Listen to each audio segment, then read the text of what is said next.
And we'll first move into the University Land Acknowledgement. So we acknowledge that the University of Wisconsin-Eau Claire occupies the sacred and ancestral lands of the Indigenous people. We honor the land of the Ojibwa and Dakota nations. We'll now move into our Student Senate military acknowledgement. We acknowledge the sacrifices made by those who protect the physical and diplomatic safety of the United States citizens and our affiliates. We thank you military service members for the commitment to our country. We'll now move into roll call is the Senate parliamentarian willing to call. Yes. Director Kurtler. Here. Director Etzler. Director Schulte. Here. Director Berg. Here. Coordinator Shrigos. Here. Coordinator Clay. Here. Senator Crisp. Here. Senator Daniel. Here. Senator Dietzler. Here. Senator Fernandez Vila. Here. Senator Hebron. Here. Senator Kret. Senator Lee. Here. Senator Miller. Here. Senator Moffett. Here. Senator Njai. Senator Nelson. Here. Senator Shetty. Here. Senator Vollmer. Senator Bolches. Here. Senator Dunlap. Here. Senator Phelps. Senator Harada. Here. Senator Kaprowski. Here. Senator Leong. Here. Senator Mapes. Senator O'Boyle. Senator Peckham. Here. Vice President Byrne. Here. President Shepard. Here. All right, we will now move into open forum. Is there anyone here for the open forum? Seeing none, we will now move into approving the meeting minutes from April 27th. Are there any amendments or corrections to the last meeting's minutes? Any corrections or amendments to last week's minutes? All right, seeing none, we will now move into reports, beginning with the president. For one moment.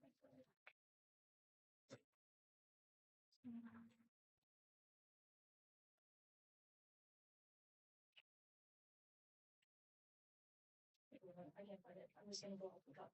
Hello, everybody. I hope you all had a good weekend.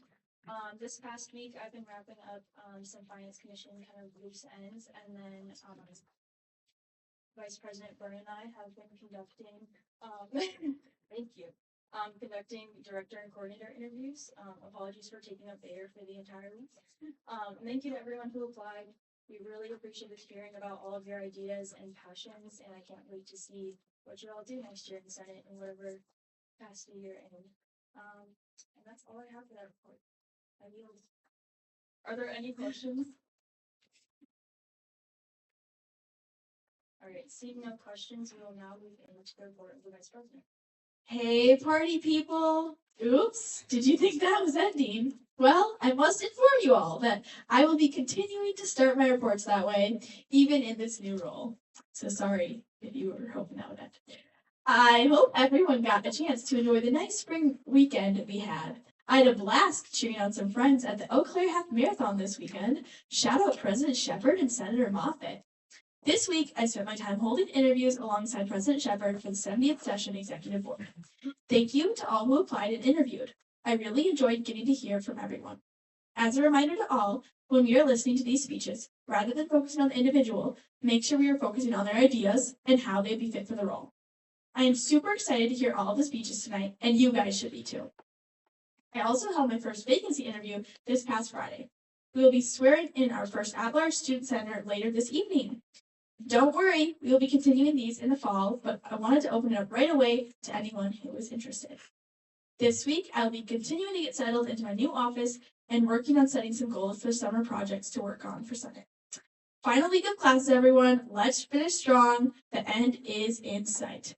Have a great week, everyone. I yield. Have any questions for that report?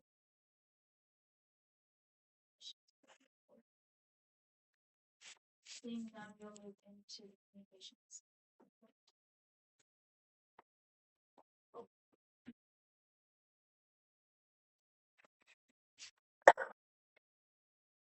What's up, guys? I'd like to give a huge thank you to everyone who showed up and helped out at the very last Motivational Monday of the semester.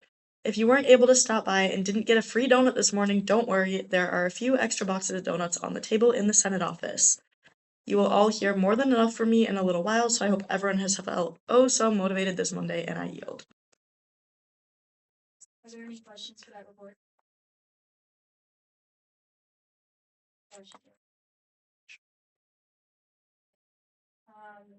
Intergovernmental affairs report will be moved to the minutes, and we'll move into the student health and wellness report.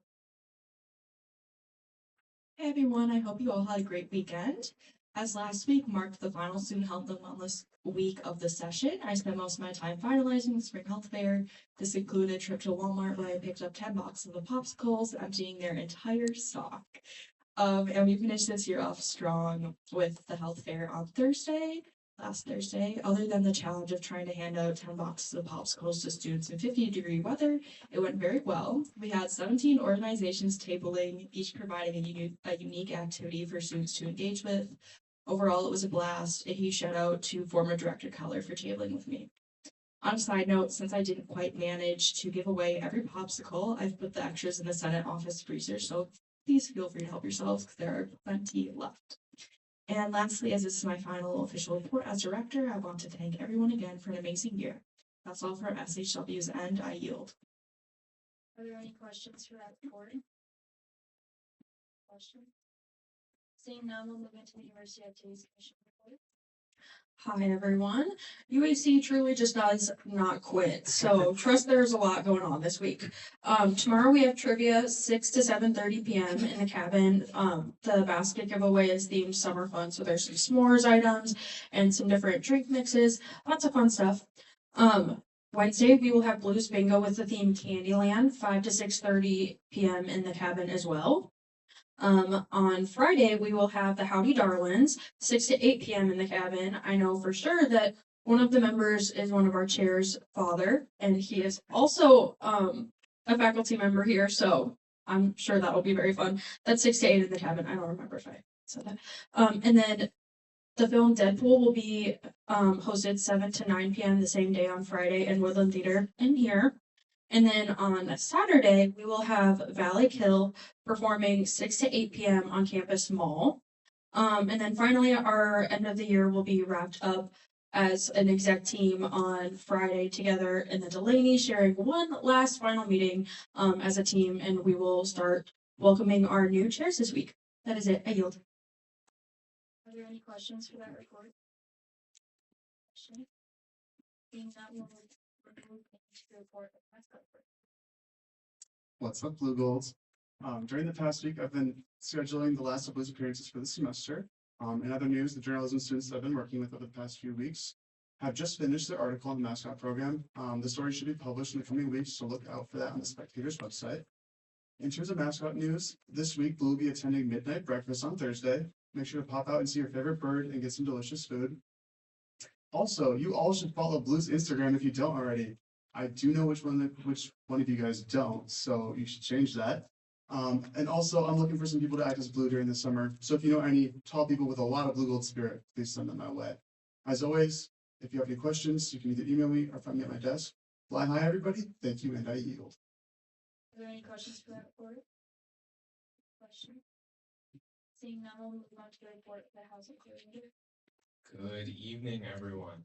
In the past week, I had my last or final meeting as the housing coordinator for the 6-minute session with the Eau Claire Tenant Landlord Resource Center. We planned out a whole event that'll be taking place next semester for tenants' rights and what's to know before you lease. And that's all I've done this past week, but I'm looking forward to moving on. Are there any questions for that report? Any questions? Alright, with that, we've exhausted reports and will now move into personnel, beginning with the removal of Senator Craig and Senator Bulmer due to a misconduct issue. And now we'll move into resignations. So I will now resign Director Etzler, Director Schulte, Director Berg, Coordinator Clay, and Coordinator Shrigos. So we'll now be able to leave our shoe and head to the gallery. Thank you for your work in this institution. And seeing as we have completed resignations, we will now appoint our new senators for the second session. So, Brayden shall. Point of personal privilege, can you speak up? Yes. Thank you.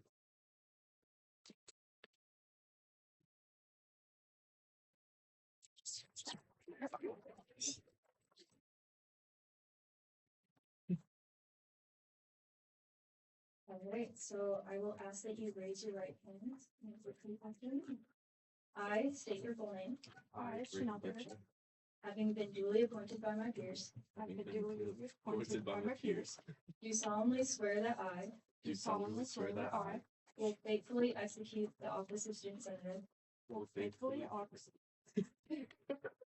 execute the office of student senator of the student body of the student body of the University of Wisconsin-Eau Claire, of the University of Wisconsin-Eau Claire, that I will adhere to the Constitution of the same, that I will adhere to the Constitution of the same, that I will maintain honorable conduct, that I will maintain honorable conduct, and that I will faithfully represent, and that I will faithfully represent, preserve, and protect preserve, and protect the greater interests of the greater interests of the students of the University of Wisconsin-Eau Claire, the students of the University of Wisconsin-Eau Claire, in all my words, and all my words, deeds, deeds, and actions. and actions. All right, I now appoint student senators Chanel Bird and William Jackson.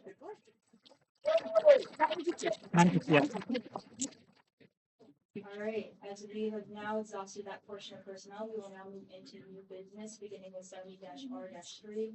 Wisconsin Bill 116, Trans Student Athlete Referendum. It's my honor to introduce Senator Bird.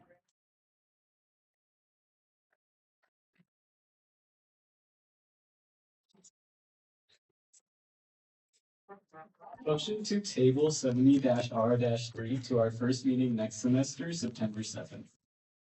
Is there a second? Second. That will now go into placard and vote. For those who don't have a placard, please raise your hands. All those in favor of tabling 70-R-3.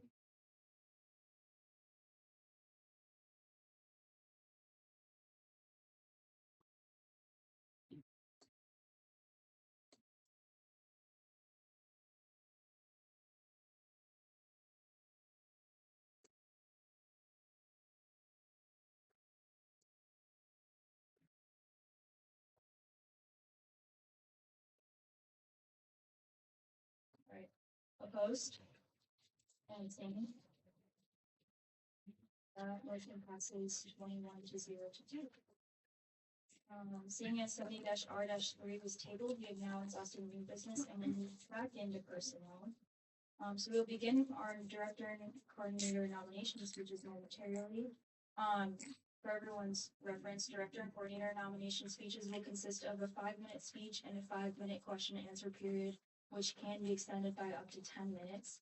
We ask that all questions remain respectful of all nominees and applicants and that they're not leading questions. There will not be a set question limit per senator for this meeting. However, please keep in mind that there is a limited amount of time for everyone to ask questions. So, with that in mind, we will begin with the personnel director nomination.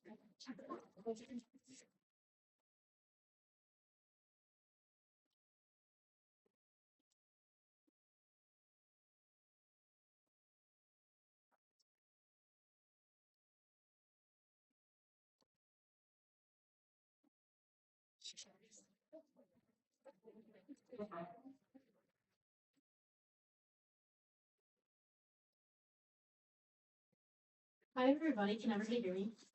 I'm going to say this as best as I can without stuttering, so be patient with me. My name is Piper Campbell, and while many of you already know me, for those who do not, I bring 2 full sessions of Senate experience along with a broad and active involvement across campus and beyond. I have served as a minute and agenda note taker for ESM, ESM student director, a student senator, and as a member of 4 separate commission boards. In addition to my work in Senate, I'm the pre-law club treasurer and an SSD student. I have also had the opportunity to participate in the civil rights pilgrimage, an experience that deepened my understanding of leadership, advocacy, and the importance of equity and inclusion in decision-making. These combined experiences have shaped me into a well-rounded student leader who understands governance, accessibility, and justice from multiple perspectives. These roles have strengthened my attention to detail, communication skills, time management skills, and commitment to transparency and follow-through. Most importantly, they have reinforced my understanding of what effective leadership and the importance of to have effective leadership that is built on trust, consistency, and intentional structure. I'm running for personnel director because I'm committed to strengthening Senate culture by creating a more connected, supportive, transparent, and efficient environment for all senators and directors while ensuring a safe, confidential, and respectful space where every individual feels heard and supported. If elected, I will prioritize both structure and culture equally because the Senate should not only function effectively, but also feel accessible, welcoming, and empowering for every member so that every single person feels like they have equal opportunity and ability to thrive. I will establish consistent informal gatherings such as paninis with personnel designed to strengthen relationships, build trust, and encourage open communication across Senate. These will happen monthly and is a great way to ensure that our Senate is connected not only professionally, but socially as well to ensure better communication, not only between the exec and student senators, but anybody in any role in Senate. I will implement structured semester trainings focused on leadership, communication, and Senate readiness, while also strengthening understanding of parley pro language, professionalism, confidentiality, and things such as the difference between open and closed sessions and legislative distinctions such as resolutions versus bills. These will help build confidence and understanding of how the Senate works. One challenge I personally faced when joining the Senate was understanding how meetings operated. To address this, I will create a detailed onboarding process that walks new senators step by step through General Assembly, committees, and commissions before their first meeting so that when they walk in, they feel confident and ready to get involved. I will also provide clear explanations of each commission, assess individual interests, and intentionally connect new senators with both directors and peers who share similar goals and passions. This will help build confidence, belonging, and early engagement, while also empowering senators to develop their own initiatives and resolutions. Because we are all here to create change and we all deserve the opportunity and resources to create those changes.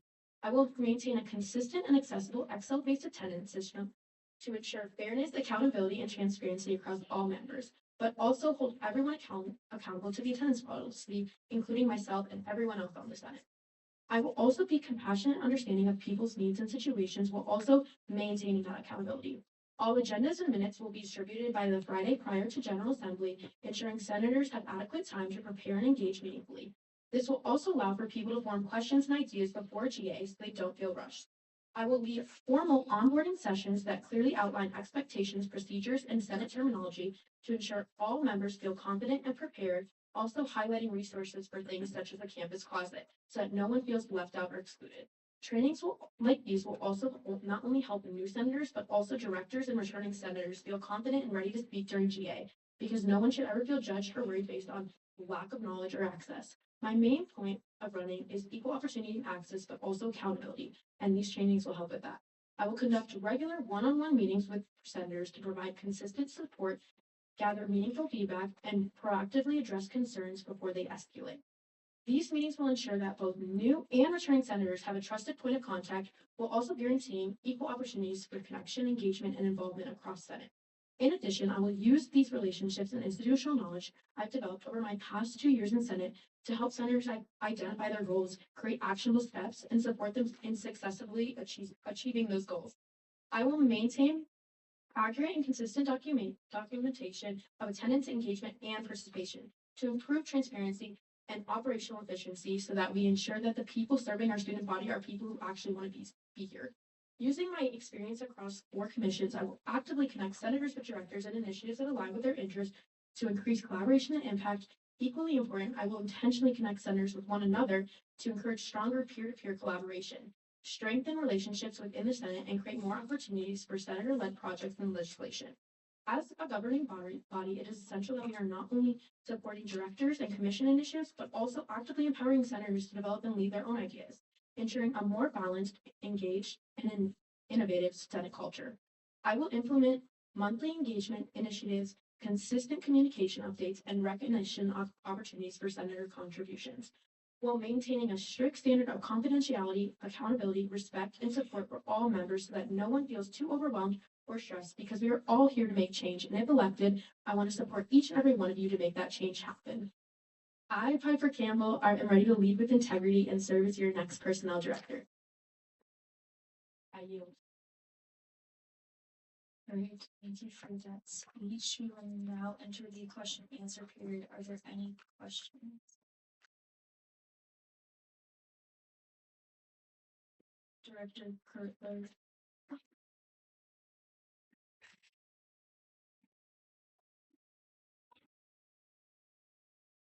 Yeah, I appreciate that speech and the initiatives that you want to bring to the table.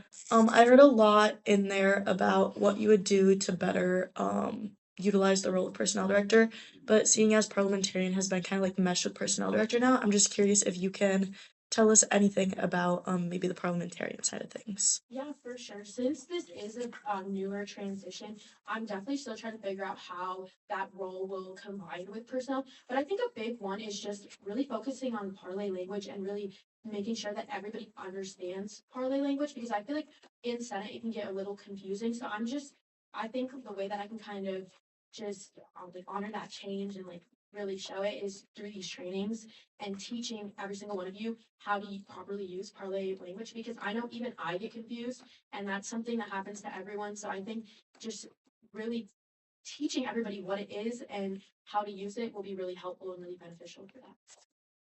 Does that answer your question? Yes, thank you. All right, Senator Byrd. Thank you for that.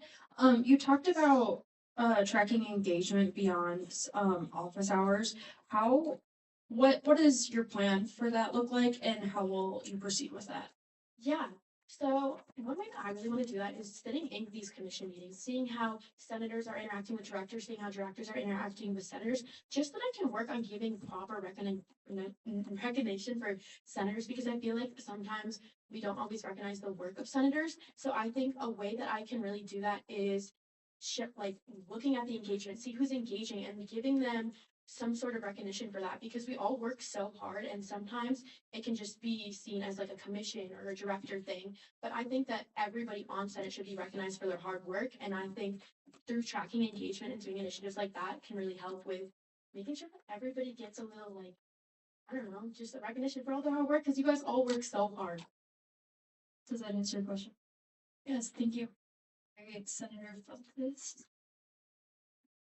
Thank you for that lovely speech. You talked a little bit about like matching the new senators with like older, like, I don't know, returning senators of like through interest. And I was just curious if you could talk more about like how you plan on doing that. Yeah, so how I plan on doing that is bi-monthly one-on-one meetings. I think everything starts with a conversation and having that face-to-face discussion.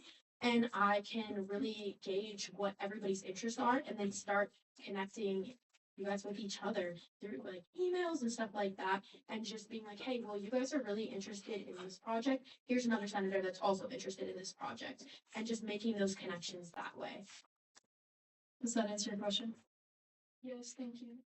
All right, are there any other questions? Any other questions? Seeing none, I will entertain a motion to move into closed session. Motion to move into closed session. As is. Second. All right, all those in favor?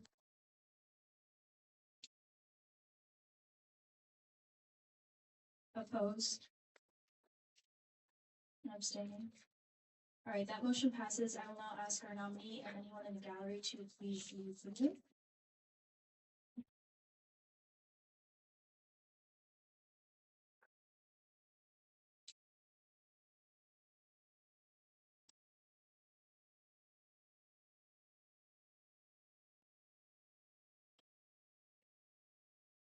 Thank you, Audrey. So.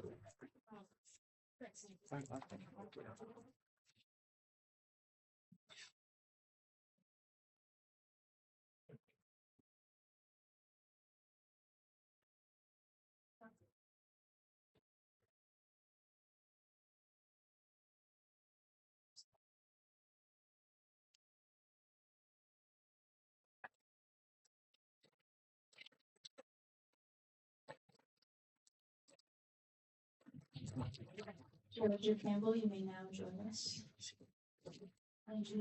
Ready. We will now move in the communications, which will be the speech.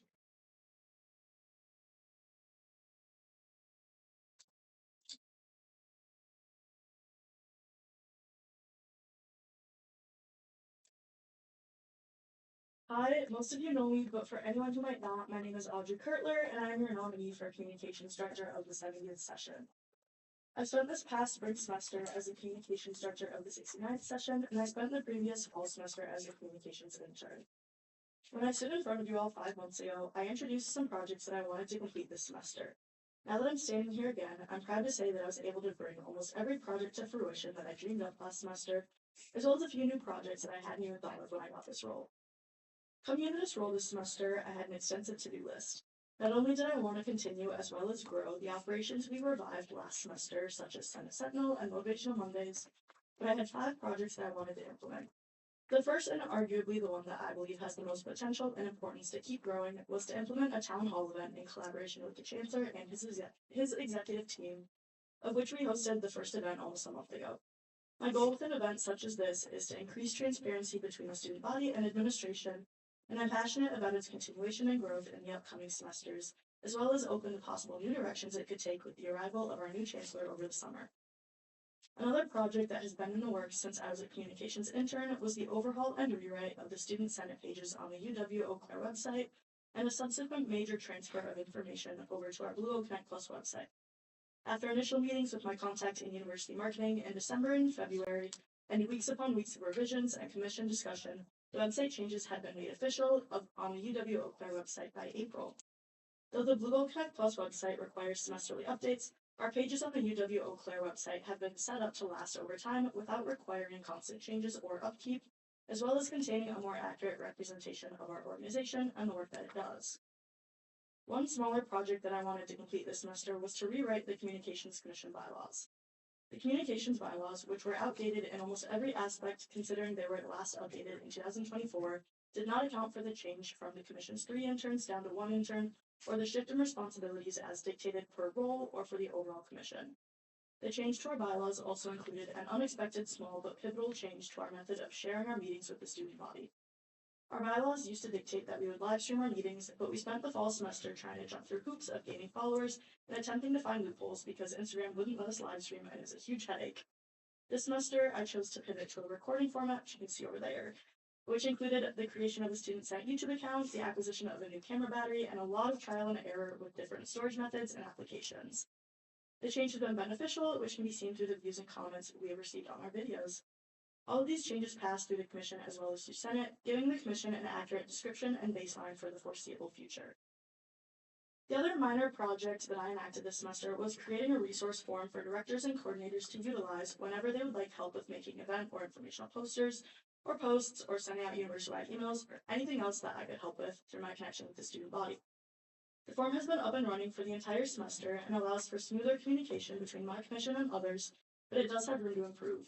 Primarily, it needs more visibility for other members of Senate so that people know that it is a resource that can be used.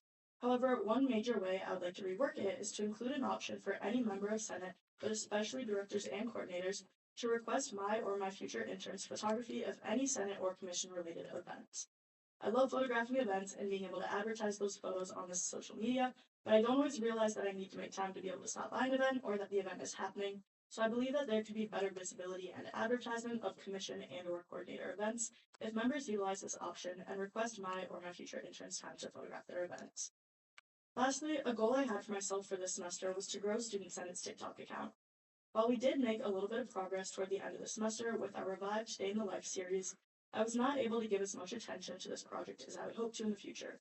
Should you all vote me in as your director and give me the chance, I hope to dedicate more energy to the growth of our social media.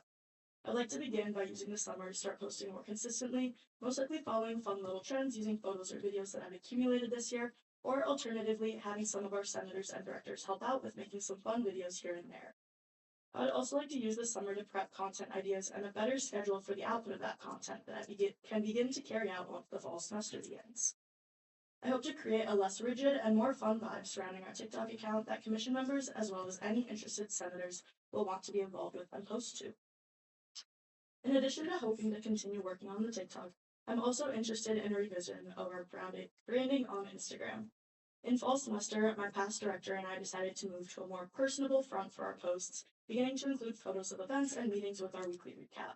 However, as pointed out by my commission, it does create a bit of an inconsistent theme on our Instagram, which, while not problematic, isn't ideal and can be workshopped. I'd also like to revive our senator and director spotlights to better connect our members with our student body and truly show the students that we aren't too different from them and we are always approachable and here for them. Overall, I'm very proud of the progress that communications has made, not just this semester, but this entire year. I can't put into words how much passion, energy, and dedication have been poured into the work I've done to change Communications Commission for the better over the past 12 months. But I hope that the work I've done and the work I want to continue to do help speak toward that. Through the work I've done, I've been able to build connections with others in Student Senate, members of all different parts of administration, and most importantly, the students that we represent. And these connections are the most valuable part of what I do. Every interaction that this position has blessed me with has helped me improve the ways that this commission operates, and I would be so grateful if given the chance to continue to build these connections and make this commission and the communication across our campus the best it can be. Thank you. All right, thank you for your speech. We'll now enter our question and answer period. Are there any questions for that speech? Any questions? Senator Lee. First, thank you for your speech. I thought it was very well put together. In regard to trends and things like that, how will you maintain the student-centered professional image while still engaging in these content ideas to help grow our platforms? Yeah, ironically, I think something very similar to that was asked last time. So I'd like to have a bit of a more fun vibe with our TikTok, doing stuff, I don't know, just a little more fun here and there, join trends. But I will say there's nothing that I would post on the TikTok that I wouldn't feel comfortable showing parents or feel comfortable showing administration, or even posting on the Instagram. There's a lot of stuff that I think would be a little more fun that we could post to the TikTok that I will not post on the Instagram, just to maintain a little bit of a more strict professionalism on the Instagram. But I will keep the general rule of thumb that anything I post on any social media anywhere should be able to be posted anywhere, if that answers your question. Does that answer your question? Yes, thank you. Are there any other questions for that speech? Any other questions? All right. Seeing none, I will entertain a motion to move into closed session. If you want, you can try to. All those in favor? Opposed? Abstained? That motion passes, and I will now ask our nominee and anyone in the gallery to. Under please general, use the room. And then if you want to session. No, no.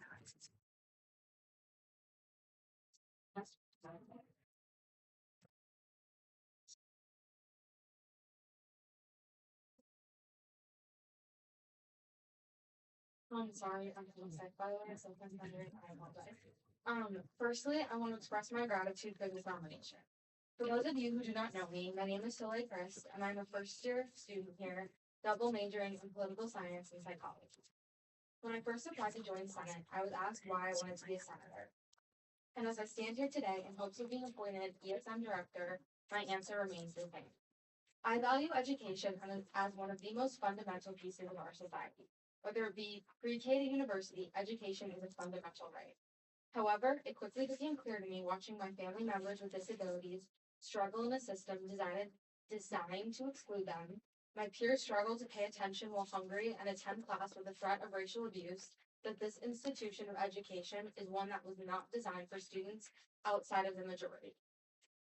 Prior to entering this university, I campaigned for free menstrual products in school, rewrote the code of conduct for better hate speech prevention, and increased general and special ed population integration. As I entered Student Senate and ESM, I was able to take these experiences and apply them, namely by starting a project called Blue Gold Guides. For those of you who are not familiar, these guides are the compilation of all the resources that UWEC and some additional off-campus resources into an easily accessible format.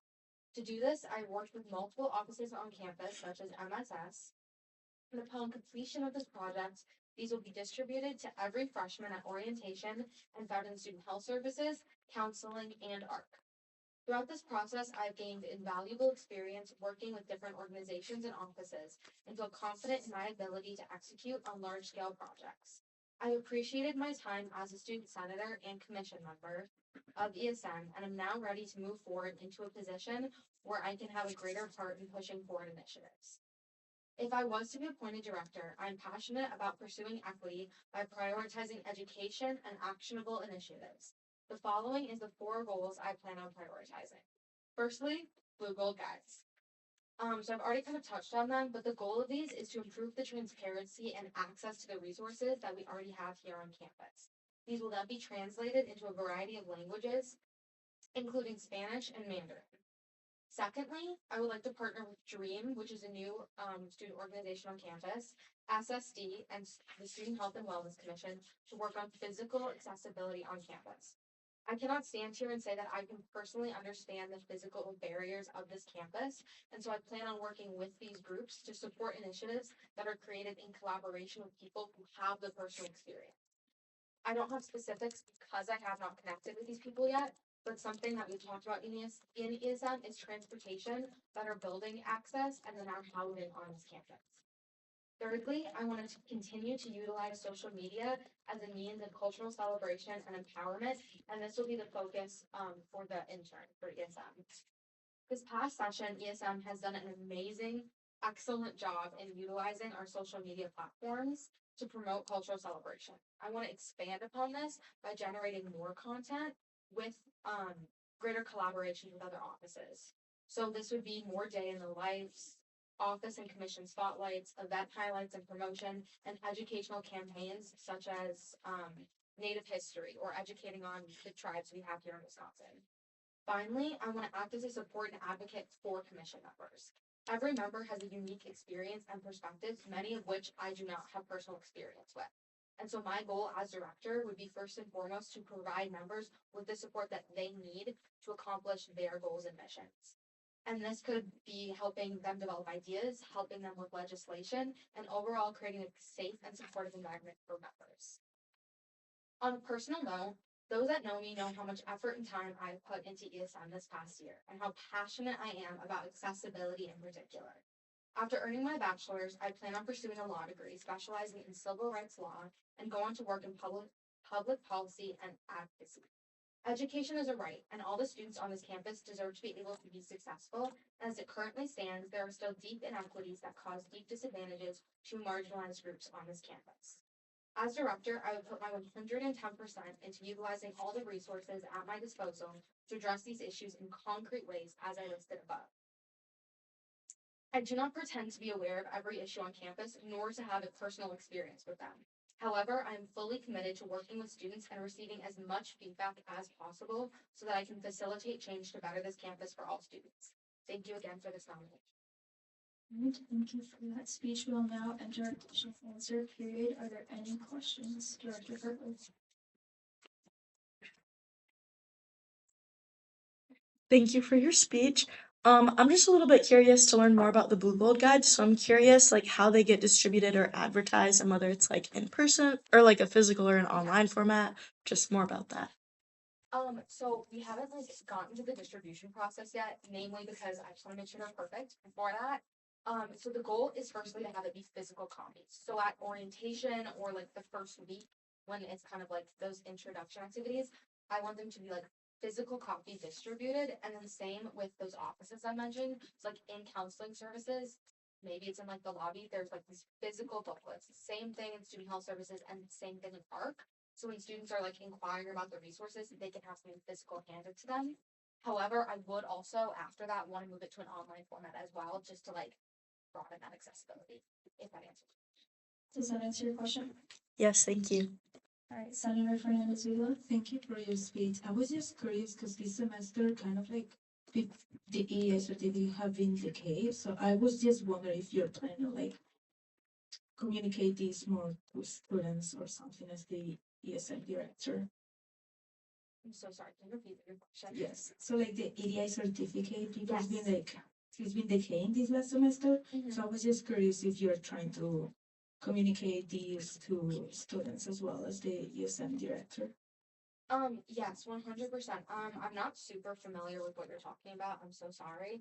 But wait, sorry. So is this a certificate that's still in, it's still a certificate? Yes. Yes, then 100%. I would love to maybe use social media to like further advertise that to the commission members. Yeah. Does that answer your question? Yes, it does. Alright, Senator Byrd.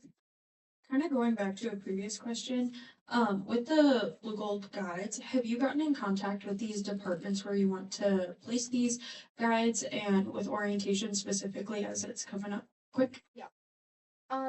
I have not. So this is not necessarily for orientation specifically gonna be this next year.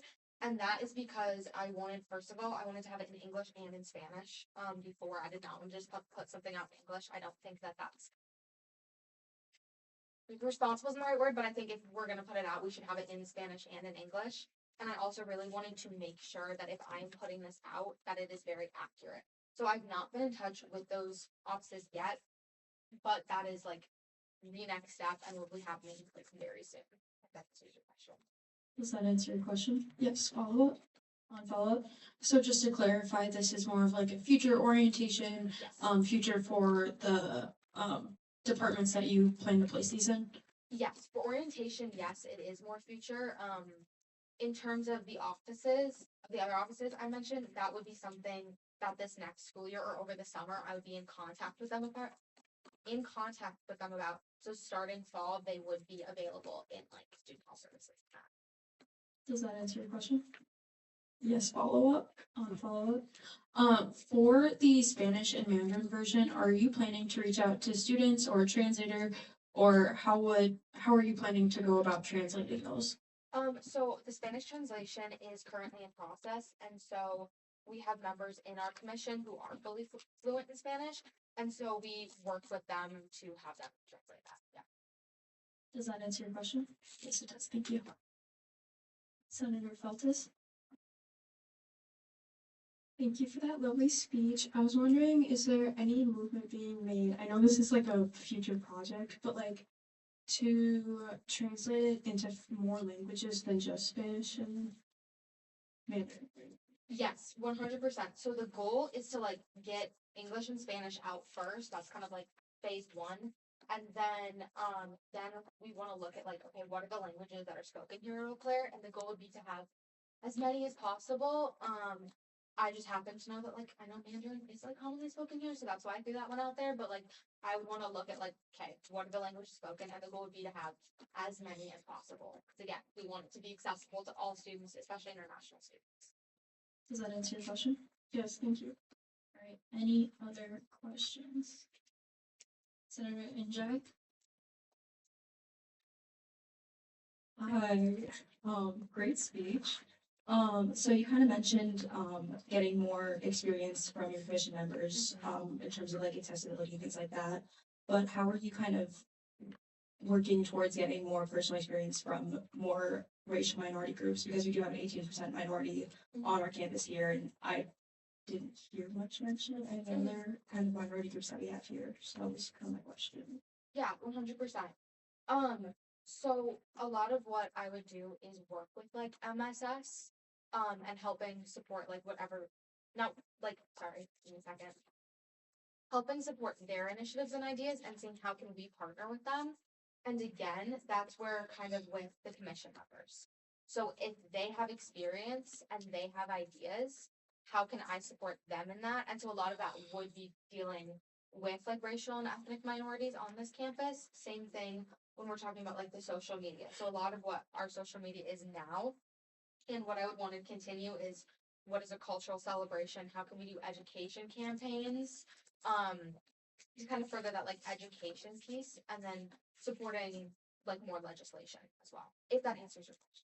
Does that answer your question? Yes. All right, any other? That does exhaust 5 minutes Alright. question.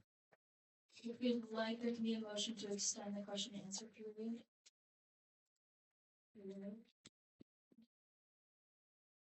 All right, seeing as there is no motion and no further questions. Motion to move into closed session. Second. All those in favor?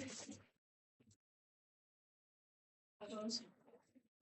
Abstaining? That motion passes. We will now move into closed session. If I nominate and everyone in the gallery, please head out of the room. Be greatly appreciated.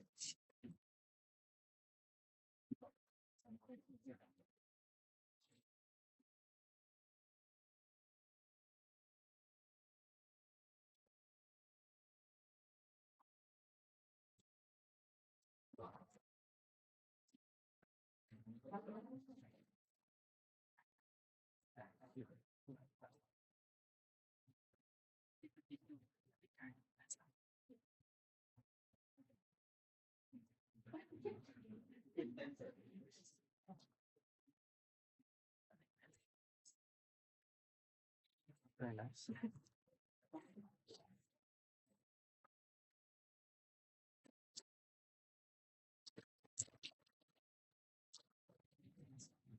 Right, with that, we will move into the Finance Commission Director nominee speech.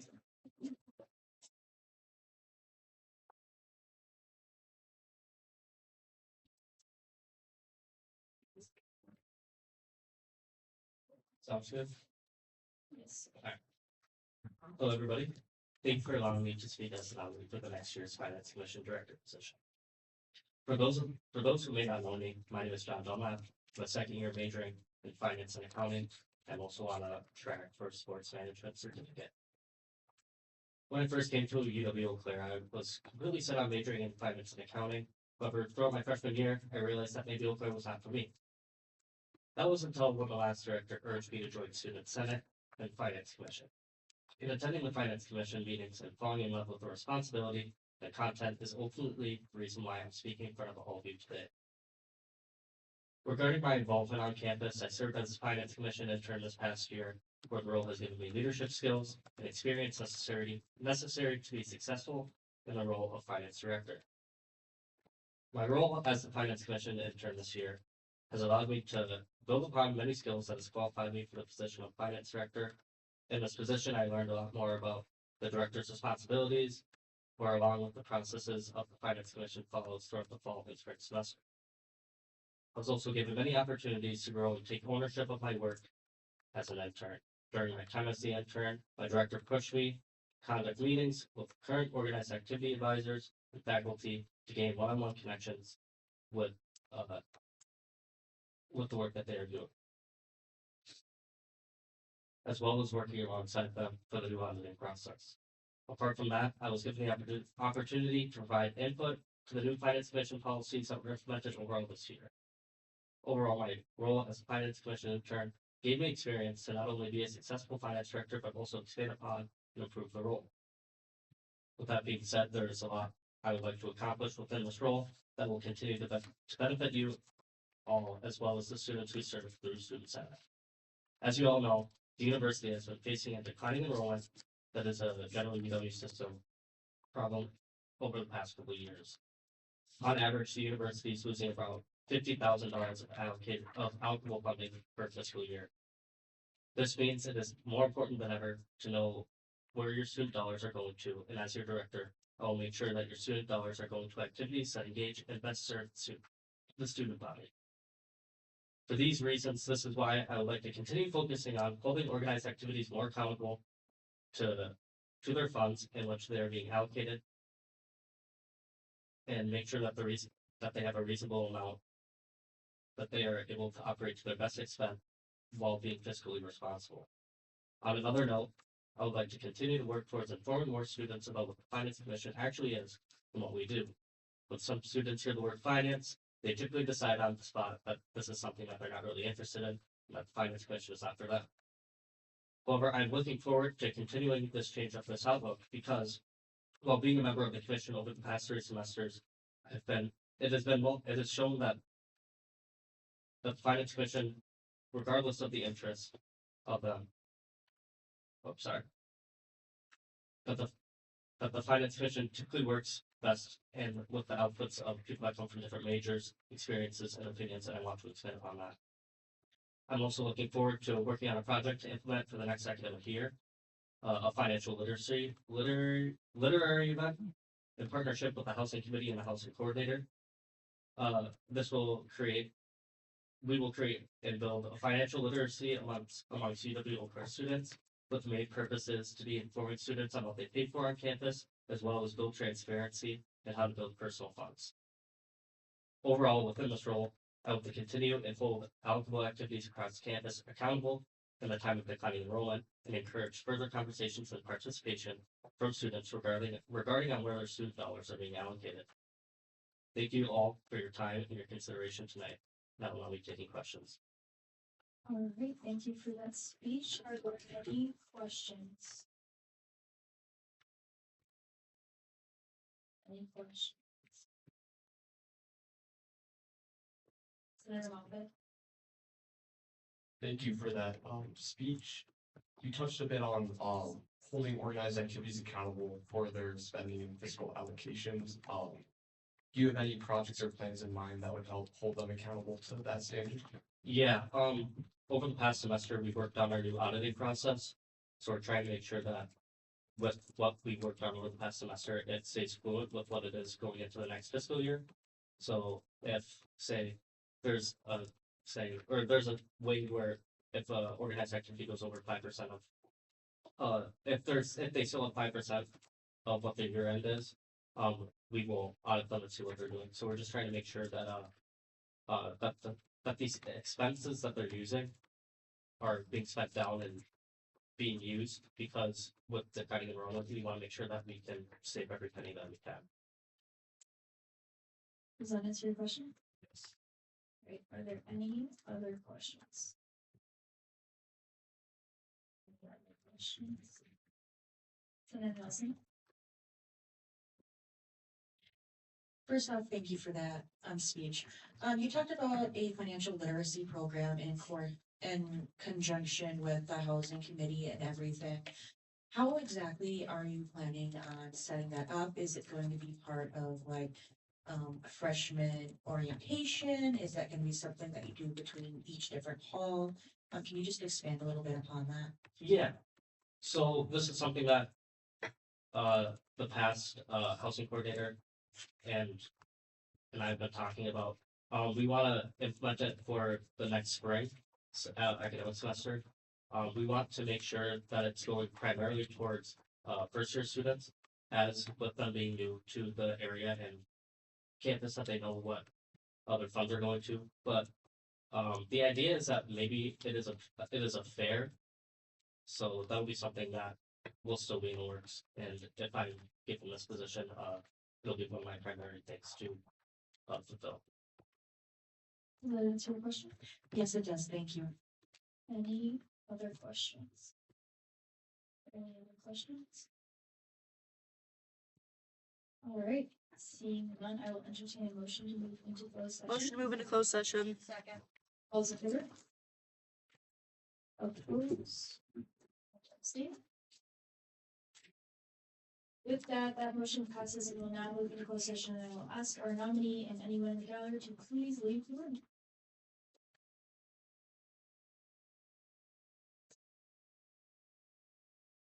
With that, we will now move into open session. Please remember to-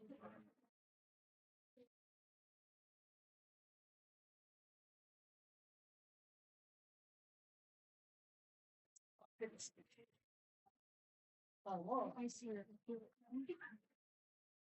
How it looks.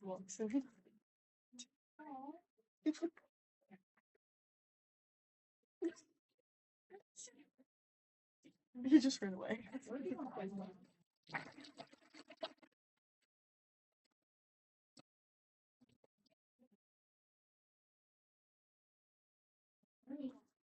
We will now move into our information technology commission director nominee speech. Close the meeting.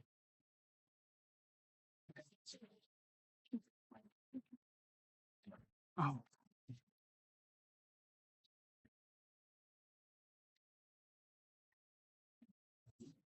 Hello, everybody. For those of you who don't know me, I'm Jack Hagan. I'm a double majoring in computer science and political science with certificates in transnational Asian studies and Chinese. I'm the president of the Student Association for Computing Machinery and the founder of the Model United Nations Club and Cybersecurity Club.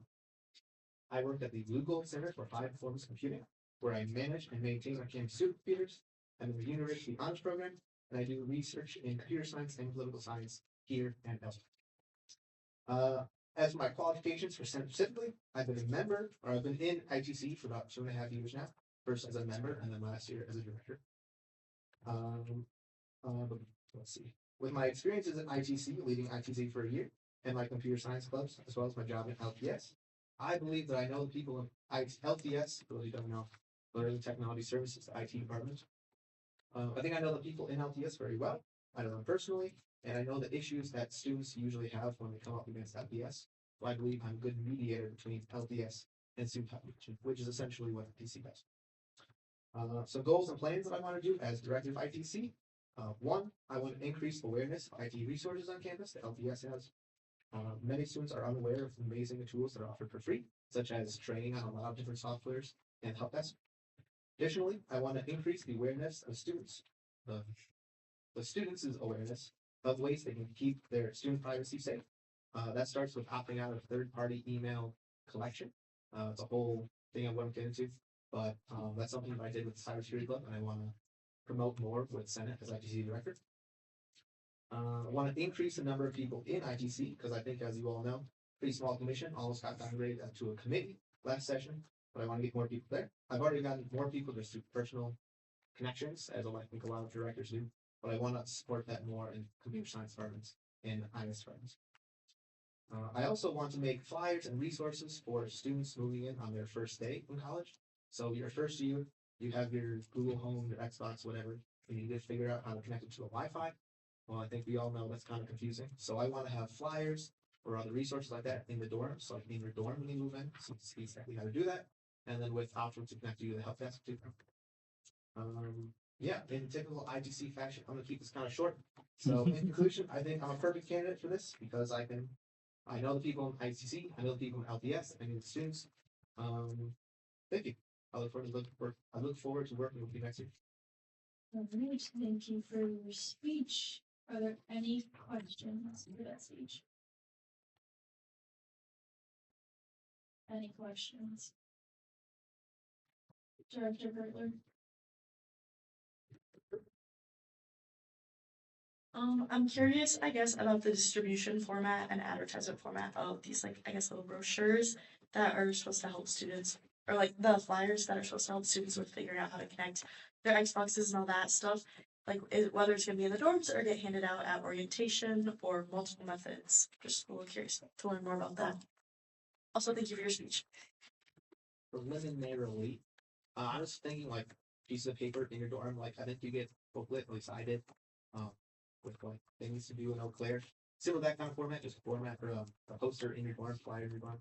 But I've also seen flyers in a few different dorms just on the wall. So that'd be interesting too. I think standardizing that would be good. But that's the point. Yeah, flyers in the dorms. Does that answer your question? Yes, thank you. Are there any other questions? Any other questions? Motion to move into closed session. Second. All those in favor? Opposed? Abstaining? That motion passes, and I'll now ask for a nominee and anyone in the gallery to please leave the room.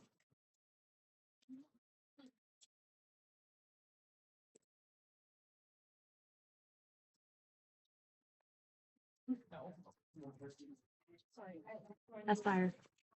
Great ideas. I'm all for it. I would love to go. Or something like that. Okay, because I applied for that and we were waiting until the end of summer to go back to something about that. I'm so glad he's a tutor. He is? I don't know. Okay, perfect. Next closed session. Okay. Yeah. We will now move into our intergovernmental affairs commission director. That's our IPC director. Wait, it's her? I'm so happy about.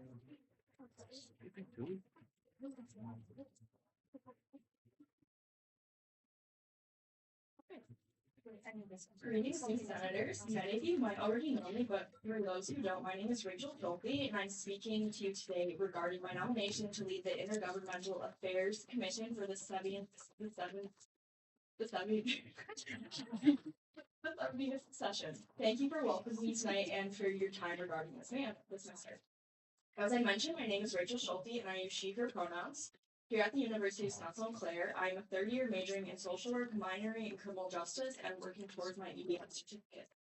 I joined Student Senate during the second semester of my sophomore year, and after serving one semester as a senator, I applied for the Student Health and Wellness Director position, and I served in that role throughout the last session. Outside of Student Senate, I serve as a student development representative and supervisor for the foundation, where I work to raise money for the UWEC Excellence Fund. Additionally, I am active in both social work clubs, serving as the vice president for Association of Student Social Workers and a member of the Macro Social Work Student Group. The various leadership roles I have held across campus have prepared me to lead the IJ Commission. Throughout these experiences, I have developed essential leadership skills such as fortitude, collaboration, strategic thinking, and effective communication. Specifically, my experience directing the SHLU Commission has prepared me for the administrative and collaborative demands of this role. In that position, I chaired weekly meetings, held office hours, coordinated with advisors, managed diverse projects, including the launch of the Student Health and Wellness newsletter. However, what I believe makes me most qualified for this role is not my leadership experience, but my genuine passion for advocacy and policy. My long-term career goal is to work in macro level social work, lobbying for policies that aligns with the value of the social work profession. I plan to attend graduate school to get a dual degree in social work and public policy. And currently through my coursework, I've had the opportunity to visit City Hall to advocate for policies that I'm passionate about. During my time in Senate, I've also had the privilege of attending both the Chippewa Valley Rally and the Rally for Excellence in the 68th session. If confirmed for this role, my primary focus for the first semester would be the midterm elections and voter registration. I want to brainstorm and implement creative ways to engage students in the voting process and work to remove barriers that prevent students from registering or getting to the polls. This could include presenting to various first-year classes, creating infographics on voting, and reaching out to different campus departments to distribute information to their students. Additionally, we plan to coordinate a bus during I plan to coordinate a bus during the week before the election when early voting begins, providing students with a solution to transportation barriers. Additionally, meeting with Eric Gilgee, who is the deputy clerk for elections of the city of Eau Claire, to coordinate these opportunities. It is also essential to ensure students know how and where to register so they are ready on election day. Even though Wisconsin does offer same-day registration, it is important for students, especially new voters, to be prepared in advance. Beyond registration, I want to ensure that all UWE students are informed voters by providing quality, nonpartisan information on candidates so they can make the decisions that are right for them. I would also like to organize a volunteer opportunity for senators to work at the polls, allowing us to lead by example and serve as a role model for the Eau Claire student body. Additionally, next year is a Rally for Excellence year. I would be honored to carry on this tradition and fulfill this bylaw commitment. I attended the rally during the 68th session, and it was an incredible experience to lobby alongside and behalf of my peers. It can sometimes feel as though students don't have a stake in their own education, and I believe this trip is the perfect opportunity to advocate for our interests from a student perspective. To prepare, I would utilize the general open forum to gauge which issues are most important to students before advocating to the Wisconsin legislature. I also plan to reach out to other UW system universities to invite them to this lobbying event, fostering connections that allow us to advocate collectively as students under the UW Wisconsin system. Another priority for the Rally for Excellence is meeting with the new governor to ensure we touch base as soon as possible regarding our priorities. For this event, I would also like to recruit non-Senate members to ensure we are representing all areas of campus. Ideally, I will achieve this through tabling and reaching out to various departments, such as political science and criminal justice, but not limited to those, to advertise this opportunity to their students as well as utilizing other appropriate forums. Thank you for your time and attention tonight. I hope to serve in this position because of my passion for policy and my commitment to ensuring students are represented effectively within the local, state, and federal government. I aim to create experiences that get students out into the community to advocate for themselves and issues they care about, showing them that the involvement in the political process is not as scary as it may seem. Ultimately, I want to represent the student body accurately and act as a nonpartisan bridge between students and all levels of government to create a more positive students here at UW Eau Claire. And thank you for your time. That's all. Thank you for your speech. Are there any questions? Any questions, Senator Nelson?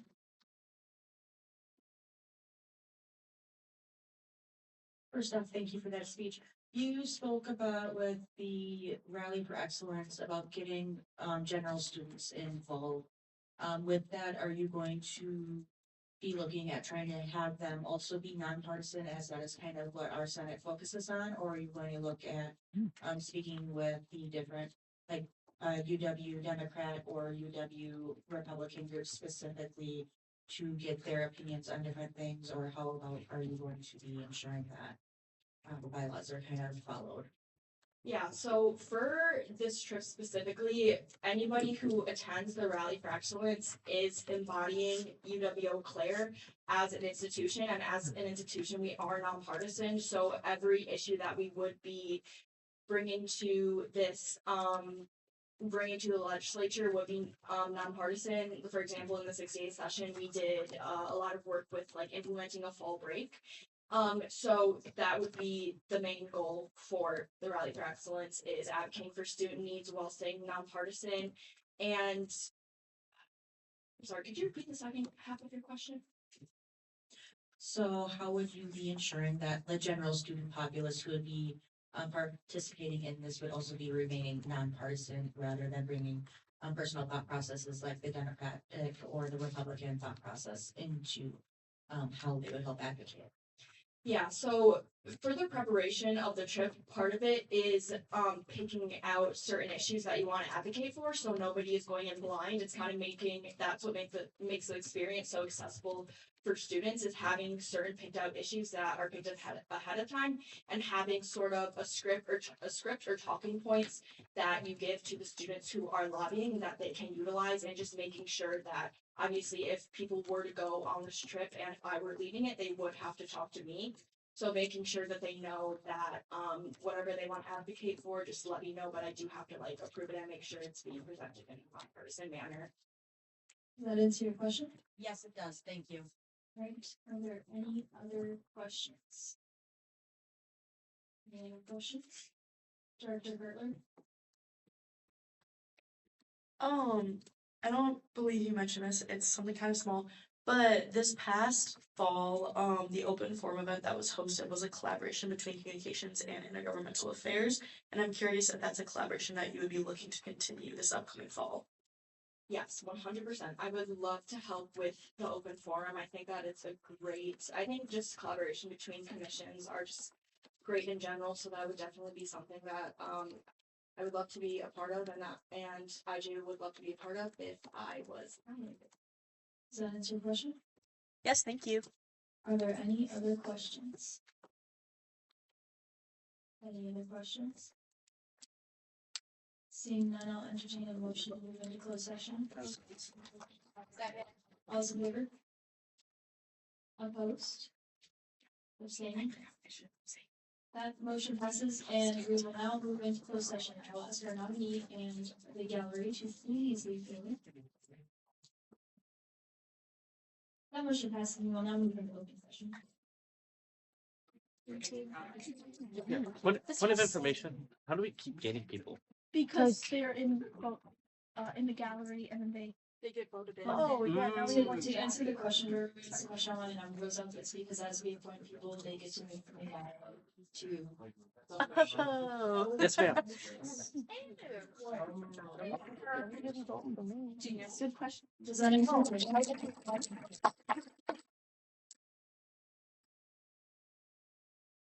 God bless. All right, we will now move into the Student Health and Wellness Commission addressing nominee speech.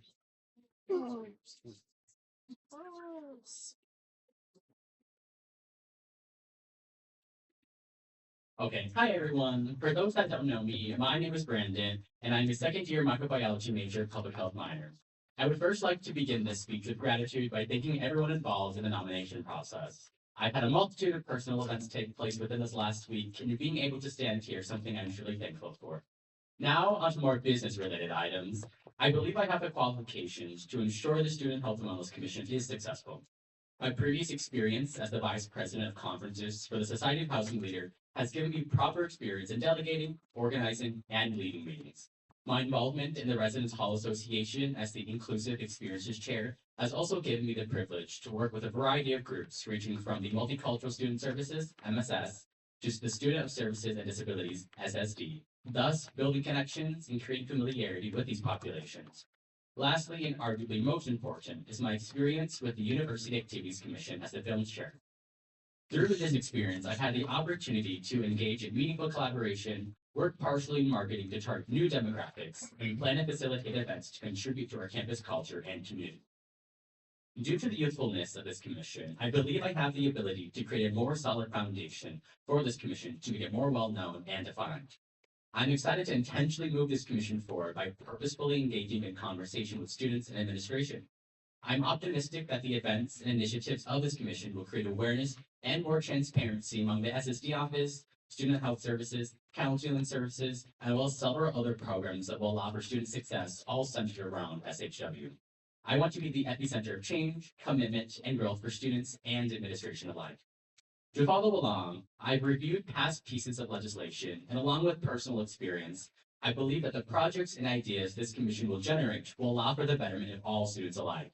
To begin with is senators. We continuously advocate for accessibility, yet as a body, we do remain stagnant. I intend to consciously connect with members of this body that want to advocate for accessibility so that we have the abilities to identify areas of weakness on campus. This idea is to connect with senators and students to inform them of the resources and the proper steps to effectively create change within our campus to better the livelihood of our students. Another project I plan to undertake is our wellness. A substantial amount of time and energy is placed on our mental well-being and with great validity. However, I also aim to focus on other aspects of our well-being as well, such as our environmental wellness, especially with the global warming crisis, our career and academic wellness to ensure we receive experiences to enrich in our careers, but to also feel supported in our academically challenging classes, and interpersonally to allow for secure communications for victims of sexual assault, those with concerns, or anyone that feels unsafe in this community. Connecting with this is communication. Through collaborative efforts, I wish to connect with groups on campus that remain isolated or within their field.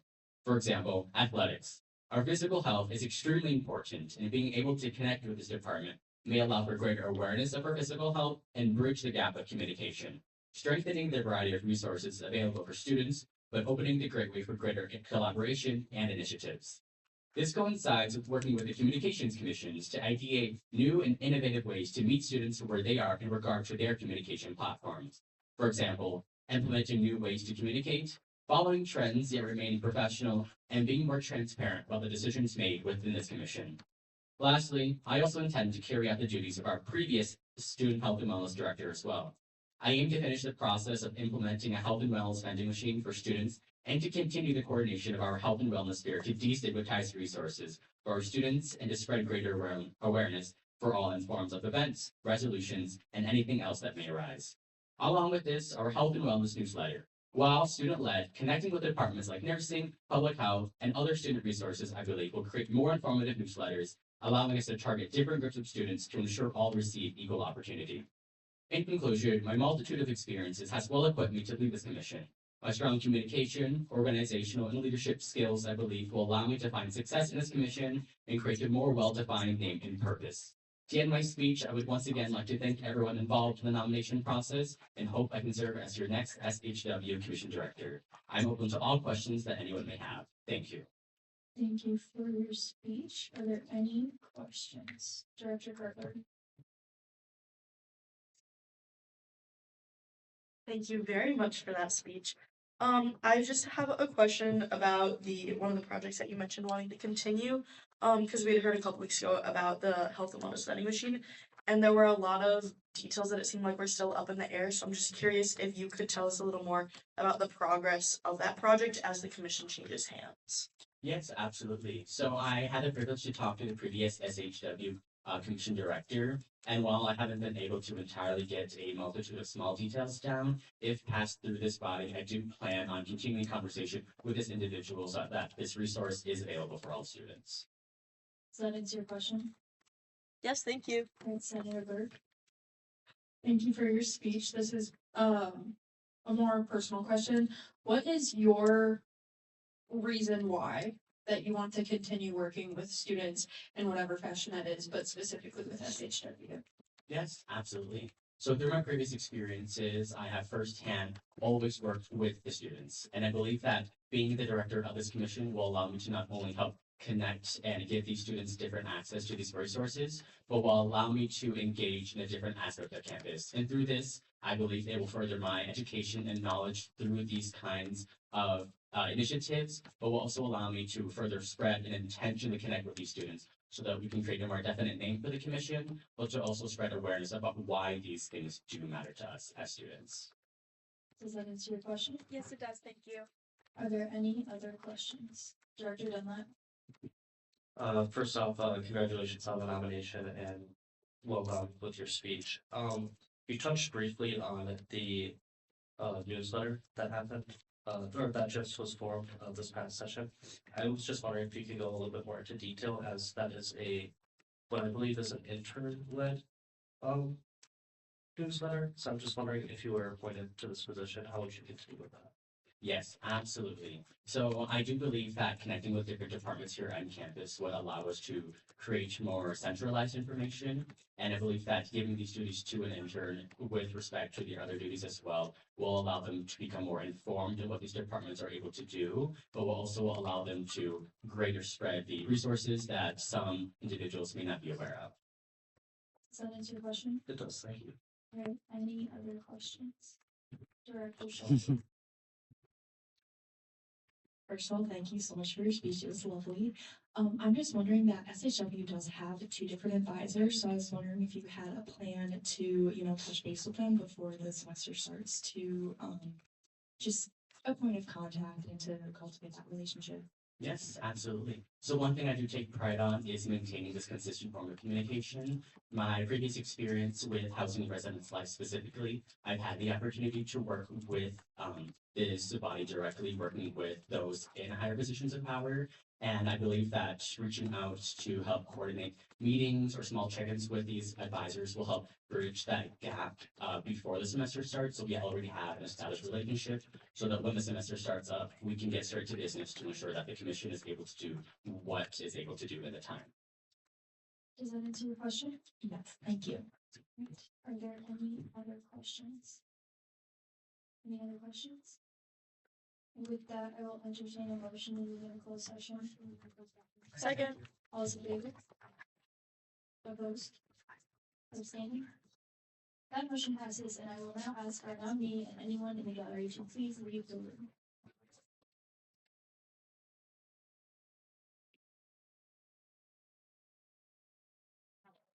Who's next? Next, I want to fill up my water. Who's next? Yeah. Who's next? Who? Who's next? Yes.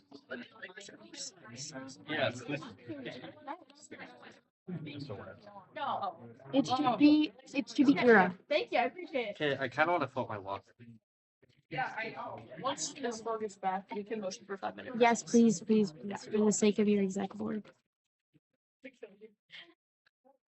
How are you guys doing? One motion, second. I'm all for Good. that. I'll second. Good, my email's broken, so I can't really do it. How's it going? Look at this. You can't do that. I can't enter things. I did it I up don't this care. one. Hold on. Wait. We will now move into student offices. Motion to move into a 5-minute recess. Second. All those in favor? Oh, for clarification, a recess means a short break. So all those in favor for taking a 5-minute recess, please raise your hand / flag raise.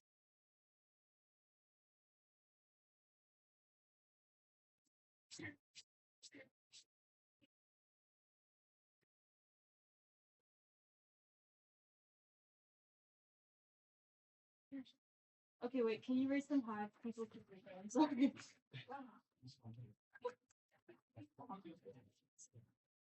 Oh my god, this is a lot.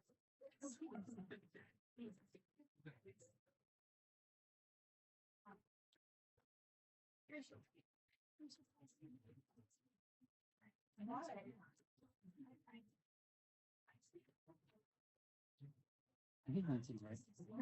Yeah. Yep. Sorry. Abstaining. That motion passes in a vote of 22 to 5. All right, we'll now break for a 5-minute recess. Please make sure you're back by 8:09. 8:09.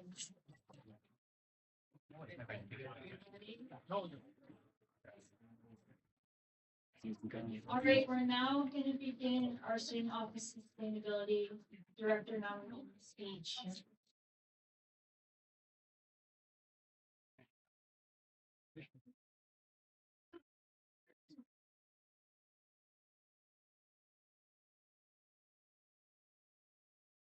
Hello, everyone. My name is Irina Lavada, or Ira for short. I am honored to have been nominated for the Student Office of Sustainability Commission Director, and it is a pleasure to speak in front of you tonight. As a result, I'm grateful for the opportunity to potentially become part of the 70th session Student Senate Executive Team and directly lead a large-scale positive change on our campus. I would like to discuss the journey that prepared me for this commitment through the lens of my top 5 Clifton strengths. First, I recognize that the Student Senate world outside of the SOS is relatively new to me. However, as a learner, I'm excited to continue immersing myself into it. As the Environmental and Sustainability Chair for the Residence Hall Association, RHA, and a voting member of the SOS, I've had the privilege of observing Isabel Shepard and Maddie Chapman champion bylaw changes. After all, with my background as a political science major and experience in model United Nations, mock trial, and forensics in high school, I am confident in my ability to quickly master parliamentary procedure and execute the director's responsibilities, such as preparing the legislative priority statement, or SOS, with excellence. Second, responsibility. As the president of the International Student Association, I have an extensive background in event planning for 124 members and beyond. Therefore, in addition to sustainability programming I have done for the RHA, including the AI and Sustainability Symposium, I lead communication and organization for a diverse team of students. I'm also highly involved in the financial matters of our student organization, ensuring our resources are allocated responsibly, which is invaluable in leading the SOS. For this role, my futuristic strength aligns perfectly with the SOS's mission. Environmental, economic, and social sustainability lies at the core of my values, and I'm driven by long-term, impactful action. Inspired by past student leaders like Sam Consiglio, Kristen O'Brien, and Maddie Schaffman, I've been working on a project to maintain the Renewable Energy Credit Program for carbon neutrality in the Davis Center. Since the Student Senate passed the 70R2 resolution last week, as its primary author, I'm eager to ensure the Davis Center's electricity remains carbon-free in the future. In other words, I will continue working on making sure this project stands alone. It also reflects not only the will of the SOS's commission, but also my personal commitment, especially as someone from a major industrial city in Ukraine, where the impacts of environmental neglect and frequent power outages are deeply felt.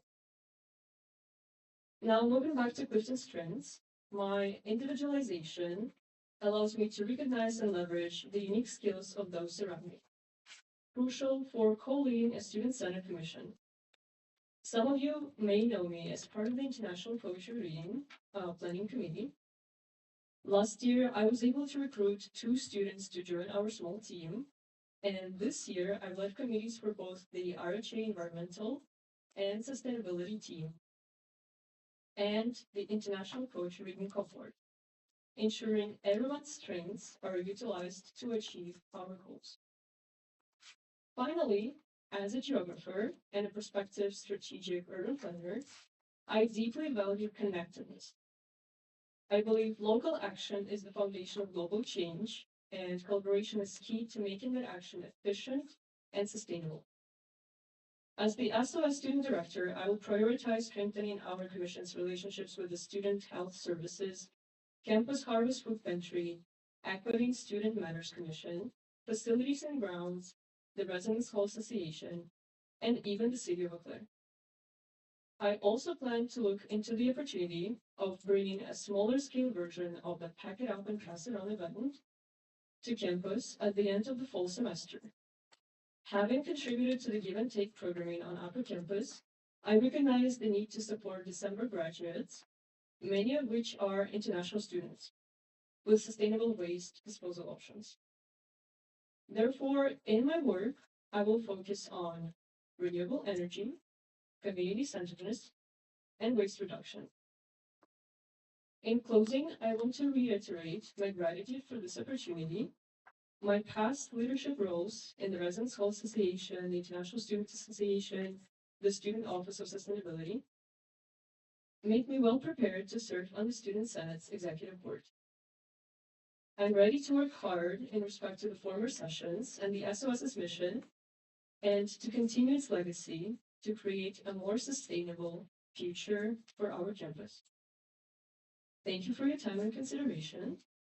If elected, I would be honored to serve as your Student Office of Sustainability Commission Director, and I welcome any questions that you have.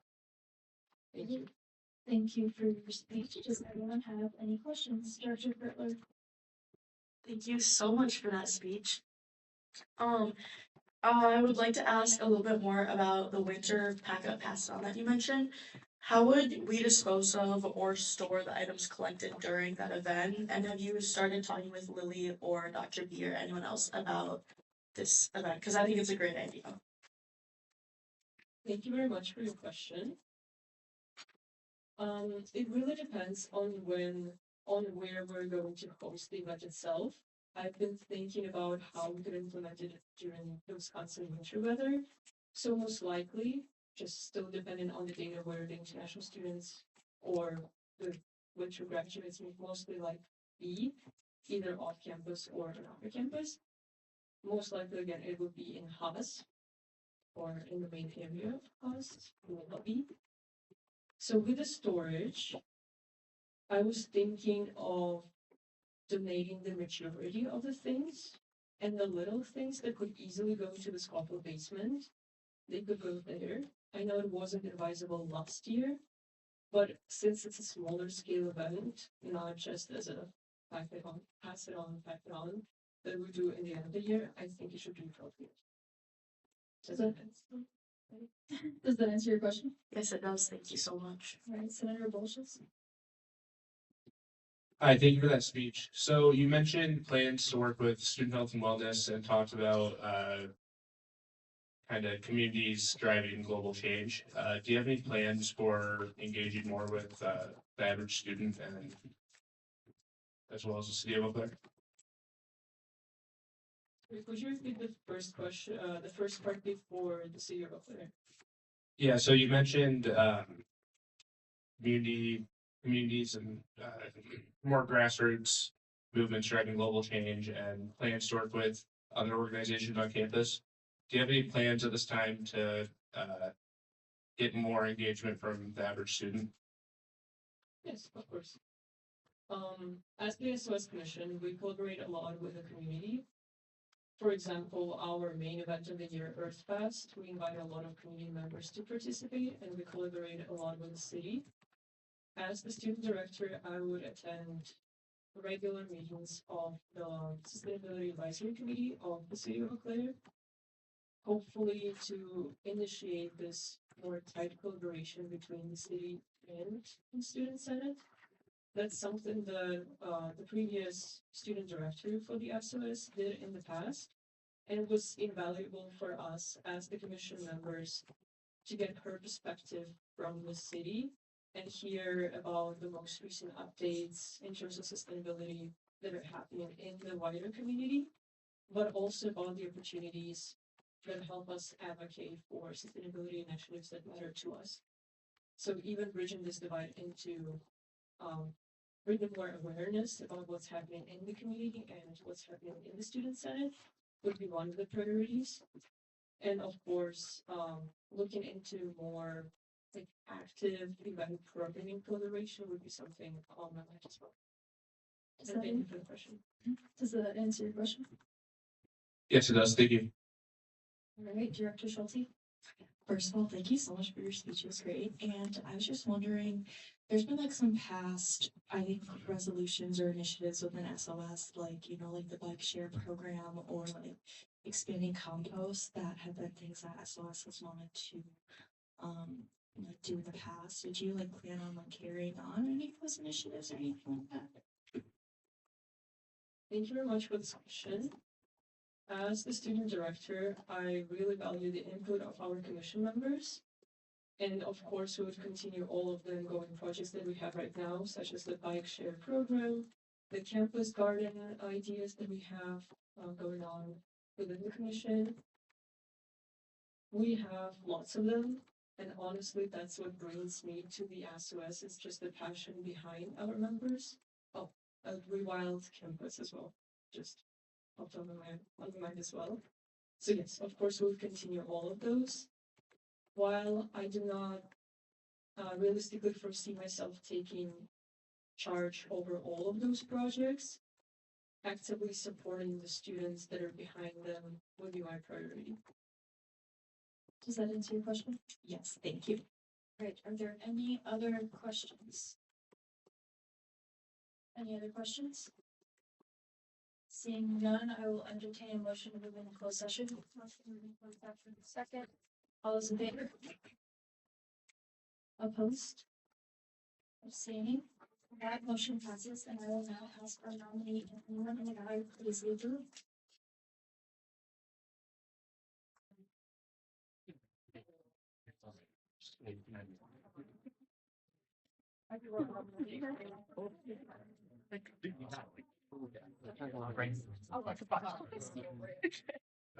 It's the old version. Oh, the manual. Yes, no, this. When I let you change.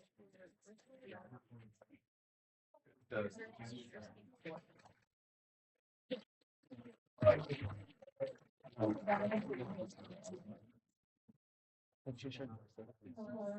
we will now move on to the Student Organization Commission Director nominee speech.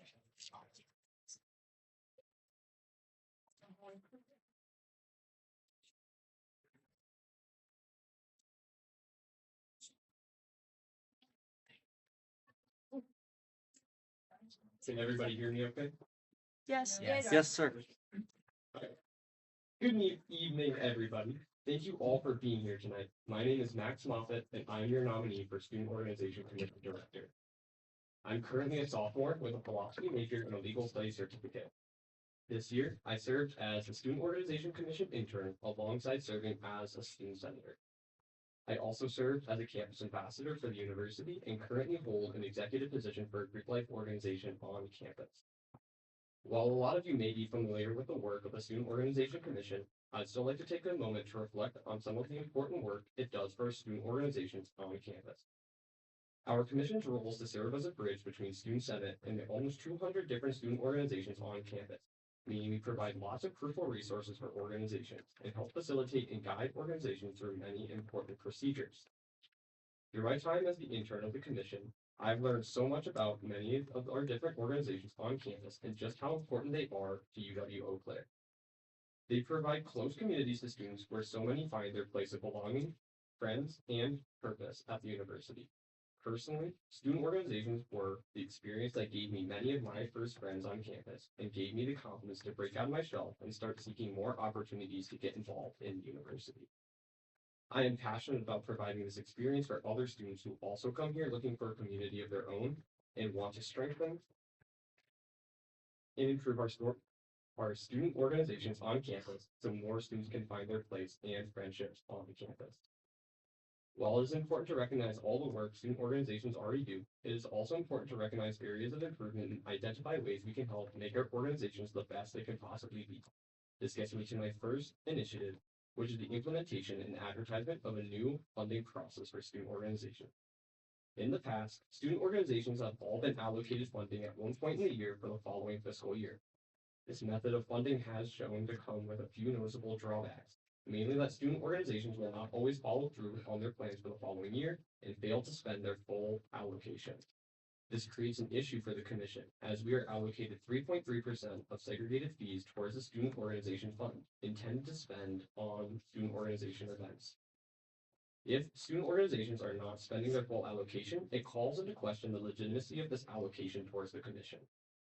Our new funding process, which has been discussed with the Finance Commission, would change the method of allocation to an on-case basis, rather than allocating to all organizations at once for the entire fiscal year.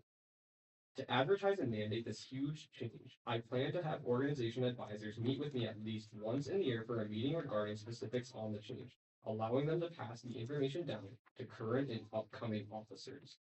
Additionally, organizations would need to provide proof of transition materials with this process listed, along with confirmation from upcoming officers before the end of the year. Information would also be advertised via pamphlets and information on important resources in Blue Gold Connect Plus would also be updated. Another initiative I plan to implement would be a sanctioning process for organizations not fully meeting standards of accountability and communication with the Commission or within their organization itself. Failure to meet certain standards in either of these fields will result in a financial sanction based on a detailed set of criteria. For example, if an advisor fails to meet with me within the year, it'd be put on the organization's record and they would receive a cut to their funding until the problem is resolved. This would better push organizations to communicate more often with the Commission and advisors to make sure tasks are sufficiently completed and hold them more accountable and responsible for following through on their commitments to students on campus. This sets a standard of excellence for student organizations that reflects their importance on this campus. Overall, I am very proud of all the work student organizations do to make sure students have a place on campus they feel connected to. While we have some work to do to make improvements in the way student organizations function, refining their procedures and standards for student organizations will allow them to reach more students and build a stronger community that can provide more quality experiences for students. I believe I have the necessary qualities and qualifications to implement these changes and the passion to ensure these changes come into fruition. Thank you all for giving me your time and taking me into consideration as the next Student Organization Commission Director. I am willing to answer any and all questions you may have. Thank you again, and I yield. All right, thank you for your speech. Does anyone have any questions, Director Gertler? Thank you so very much for that speech. I just had a little bit of a clarification question about one of the projects you want to start. So say an organization applies for funding in like November under this new system, but then an issue arises a couple months later in like February or March. How would you navigate the implementation of a sanction in a situation like that with like notifying them and working with them on fixing it and that type of stuff? That's a great question. Now, ideally, the new funding method would hopefully mitigate a lot of these circumstances from happening, as they would hopefully like have logistics worked out close to the event, and also be like informed on any like possible upcoming obstacles. That being said, I do believe if like circumstances arise where funding is unable to be spent on something that they presented to the Student Organization Commission, we would probably follow a procedure that we utilize already with deliberations in past years for our student org presentations, where we would take into consideration that it was most likely an unavoidable and unforeseeable obstacle, and they would be excused from the sanctioning in that case, just as they are excused from possible sanctioning in our current methods of student org funding presentation. Does that answer your question? Yes, thank you. Director Hagan? Thank you for that speech. That was wonderful. Question on your new funding model. If it does happen, as ends up what we want to do, what's the timeline for that? If you have one, if not, that's fine. That's another great question. Currently, this upcoming year would be used primarily to advertise, as all student organizations have already received an allocation from the Student Organization Commission for the upcoming fiscal year, which is the next year. The new funding model would be then implemented in the following year, so 27 to 28 school year. Does that answer your question? Yes. All right, Senator Nelson? First off, thank you for your speech. You mentioned putting sanctions on if the advisors do not meet with you within that fiscal year. Have you thought of what those fees would be, or the funding, the allocation that would be happening for those incidents? And if you have, what would kind of be the procedure for if it would happen multiple times with different people? That's a great question as well. The sanction method that we want to utilize would follow a model that is used by UW-Platteville for their student organizations that's implemented by their SUPAC or the I can't remember. Would you like more information? Yes. Student University Funds Allocation Fee, or Student University Fees, it's somewhere. Yeah. All right. Thank you, President Shepherd. Yeah, so it would be a similar model to what UW-Platteville uses to sanction their organizations, where they have kind of a very flatline criteria laid out. So, for instance, at UW-Platteville, if a student organization fails to turn in a budget sheet on time, they get like 10% docked from whatever their ask is. So we would have to create a detailed criteria list just like that with flat numbers, in order to like make the sanctions as fair and transparent as possible. Could you repeat the second part of your question, please? So would that be for first time offenses, but how would you deal with if it's like multiple offenses, like you have advisors not meet with you, they don't turn in their form? Is there an escalation process as to how much they would be defunded?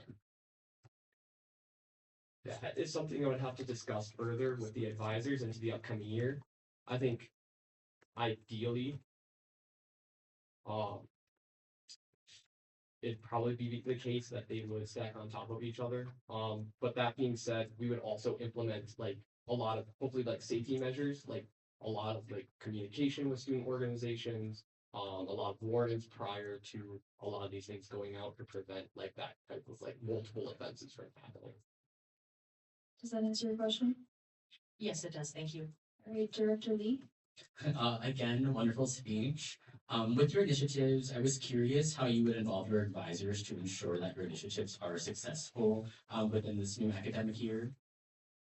That's a great question. I think like one of the main things that I work with both of my advisors for, making these initiatives come into fruition is mainly looking at other schools for the models they utilize. So I've talked currently a lot with one of my advisors, Sarah Thomason, who is currently like the advisor for all student orgs on campus, to find out more about the UW-Platteville model to kind of like create this idea in the first place.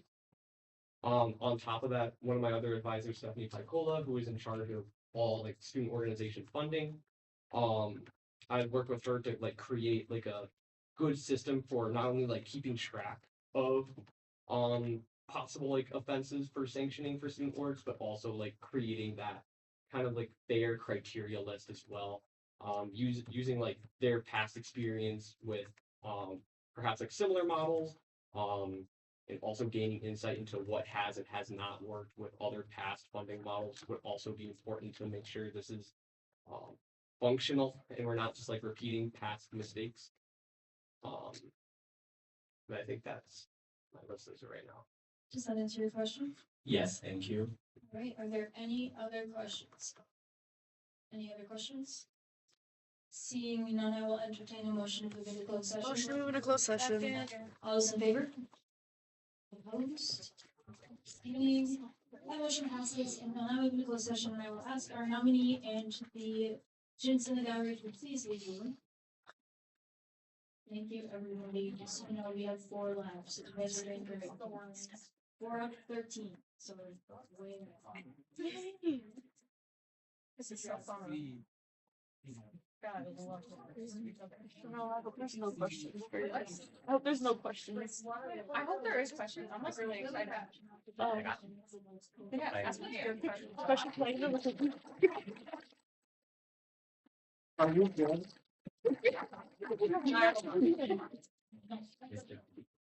All right, we will now move into our University Activities Commission Director nominees. That's what's normal.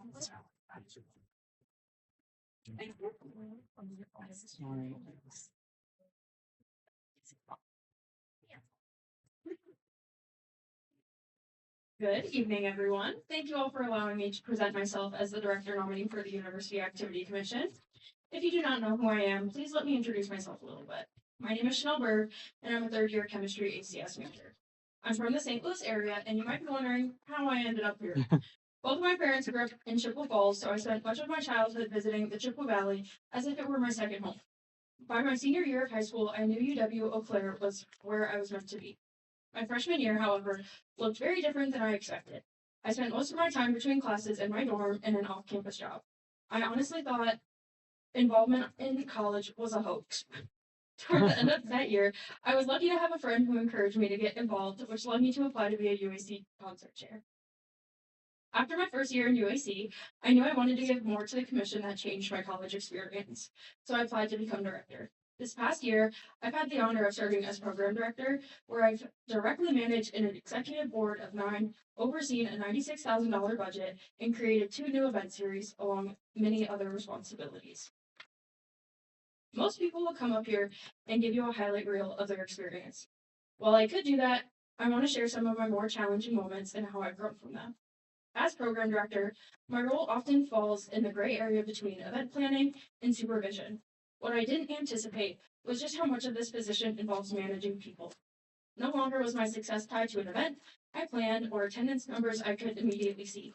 Instead, my success was reflected in the growth, accountability, and performance of the chairs I worked with. Managing your peers is tough, but managing your friends is even tougher. I wanted to lead with empathy, but I struggled at times with setting clear expectations and boundaries. I often felt caught between being a friend and being a leader. Through difficult conversations, reflections, and choosing vulnerability, I've grown into someone that can hold others accountable while still maintaining meaningful relationships outside of UAC. I've learned that fairness doesn't always mean sameness, and that different people need different kinds of support to succeed. The reason I care so deeply about this position is the impact UAC has on students. Not only has this commission brought me a sense of purpose and belonging, but it creates the same space for others to spend time with their friends, to take a break from stress, and to fully enjoy their college experience at no cost at all. Cost. This year alone, UAC events reached a total of over 7,000 students with with 5 events to go. That number represents more than just participation. It represents moments of connection, stress relief, and community. That's the kind of impact I want to continue building. One of my main goals for the next year is to be intentional. That means being thoughtful about event timing, location, and accessibility, as well as strengthening relationships with departments and student organizations across campus. A great example of intentionality is the Step Up Flush event I planned this past semester. It was scheduled on a Thursday during the day in the Blue Gold living room. What was intended to be a 3-hour event ended in just 20 minutes because all 150 flushes were gone. This showed me how powerful intentional planning can be. I want to carry that momentum forward by creating a monthly event series called Crafting Connections. This would be a daytime drop-in style event in the Blue Gold living room. It is intentional because we know students are already in Davies during the day. Crafting events consistently see high attendance, and it gives students a flexible way to engage in between classes. This past year, I've been incredibly lucky to work with such a creative, collaborative, and supportive executive team and advisor. None of my success would have been possible without their dedication. From my very first training, they've inspired me and filled parts of my college experience I didn't even realize were missing. It's my goal, if selected, to get back to this team in the same way, to support for them, advocate for them, and help them succeed both within UAC and beyond. Thank you so much for your time, especially after this long night. I'm truly grateful for the opportunities I've had through this organization, and I would be honored to continue serving this commission in my senior year. I look forward to continuing to work with all of you. Please feel free to ask me any questions. All right, thank you for your speech. Are there any questions? Senator Feltes?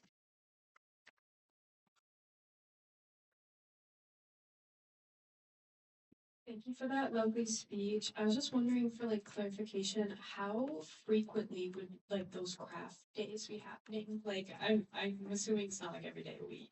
Like every day. Right now, I have had preliminary conversations with event services. Right now, as it's going to be just a pilot event for the first semester, we're hoping to do once a month. And after seeing attendance for that, we've had talks about doing bi-weekly, but since I will be the main facilitator of that event and we'll have a busy schedule as is, I want to be realistic about those expectations and hopefully, obviously, if it proves successful, we continue to build that and then find a home once it is successful. Can I answer your question? Yes, thank you. All right, Senator Mix. Hello, thank you so much for your speech. I was just wondering, should you get this role, what are you just the most excited for this next coming year? What a great question. I love this kind of question. I think I'm just really excited to work with a new team. This past year, a lot of the team was returners, and we've conducted interviews over the past week with my advisor, and all of the candidates are incredible, and I'm really excited to work with them. So I'm excited to see them flourish in those positions and build that relationship with them. Does that answer your question? Yes. All right, Director Lavada. First of all, thank you very much for the speech. It felt really personable and it really resonated with me as sometimes we do need to manage our friends and it can be hard. My question is specifically about the types of crafts you're thinking of potentially making. If you have any preliminary ideas, otherwise it's fine. And would you be open to potentially doing a sustainable crafting event? Yeah, like I said, I've had talks with event services about what types of crafts. Obviously, we want it to be not messy, and to do that, trying to find out what the best craft is. Our Blue Bulls at Night committee also loves to do crafting events, so trying to find something that is not something they necessarily want to do. I've had ideas of doing pipe cleaner crafts, like diamond painting, or maybe straying away from that because it's smaller and we don't want to lose pieces. But anything that's kind of like less messy is what we're really gearing towards. I love crafts, so I'm like in the process of looking at what that looks like. And then for your second part of your question, I would love to partner. That's also something I'm really working hard at this upcoming year is partnering with more organizations, and definitely getting the word out of different opportunities students can seek on campus. Does that answer your question? Director Lee. First, again, thank you for the wonderful speech. With UAC being in a bit of a transition phase with the new exec team, how will you ensure that this team continues to enhance UAC's mission? Thank you for that question. That's actually something my advisor and I are working on currently. We're looking on revising our training model because in the past we've done very extensive training with all of our team because not this year, but the year previously, everyone was brand new, and we sent out a questionnaire at the end of the semester of feedback for or from all of the UAC chairs, and we wanted better training and more comprehensive training for specific chairs.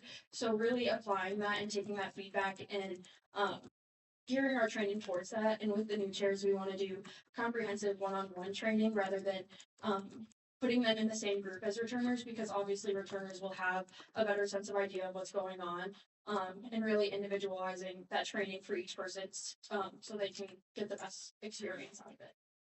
That answer your question? Yes, thank you. Director Kirkland? Thank you so much for that speech. I really like the approach you took with listing some more difficult moments you've had and how you grew from them. And I guess I just wanted to ask a little bit more about what do you think is the growth that you've had this year that has been the most unexpected or the most impressive for you that has prepared you to go into this role again for next year? I did kind of mention this in my speech, but having those tough conversations, I'm someone that really like to avoid confrontation, and it wasn't necessarily conflict that had to do with me, but I am friends with all of the people on my exec team outside of UAC, and so having to manage those conflicts between chairs put me in between a rock and a hard place. I didn't want to be the person to kind of gear towards whatever side. So really hearing people out from both perspectives and trying to find a solution to move forward. That was kind of something that I struggled with, but have definitely learned to attack conflict head on rather than wait until it boils over. That was something I learned really early on. Does that answer your question? Yes, thank you. All right, are there any other questions? Any other questions? All right, in that case, I will entertain a motion to move into closed session. Move into closed session. Second. All those in favor? Opposed, abstaining, that motion passes. We will now move into closed session. I will ask our nominee and the people in the gallery to please leave the room. Now we're into an open session.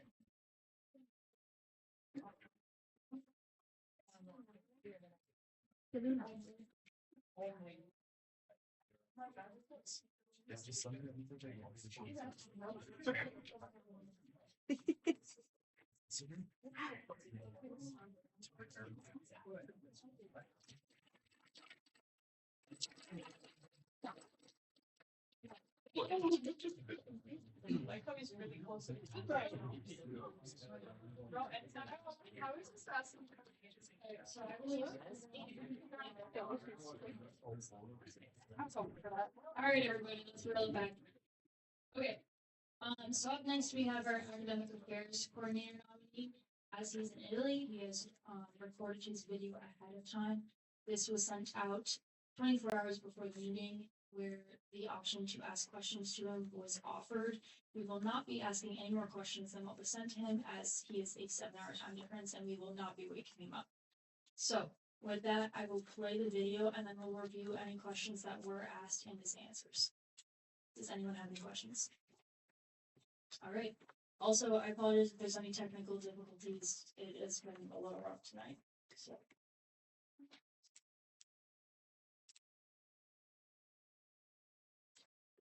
Hi everyone.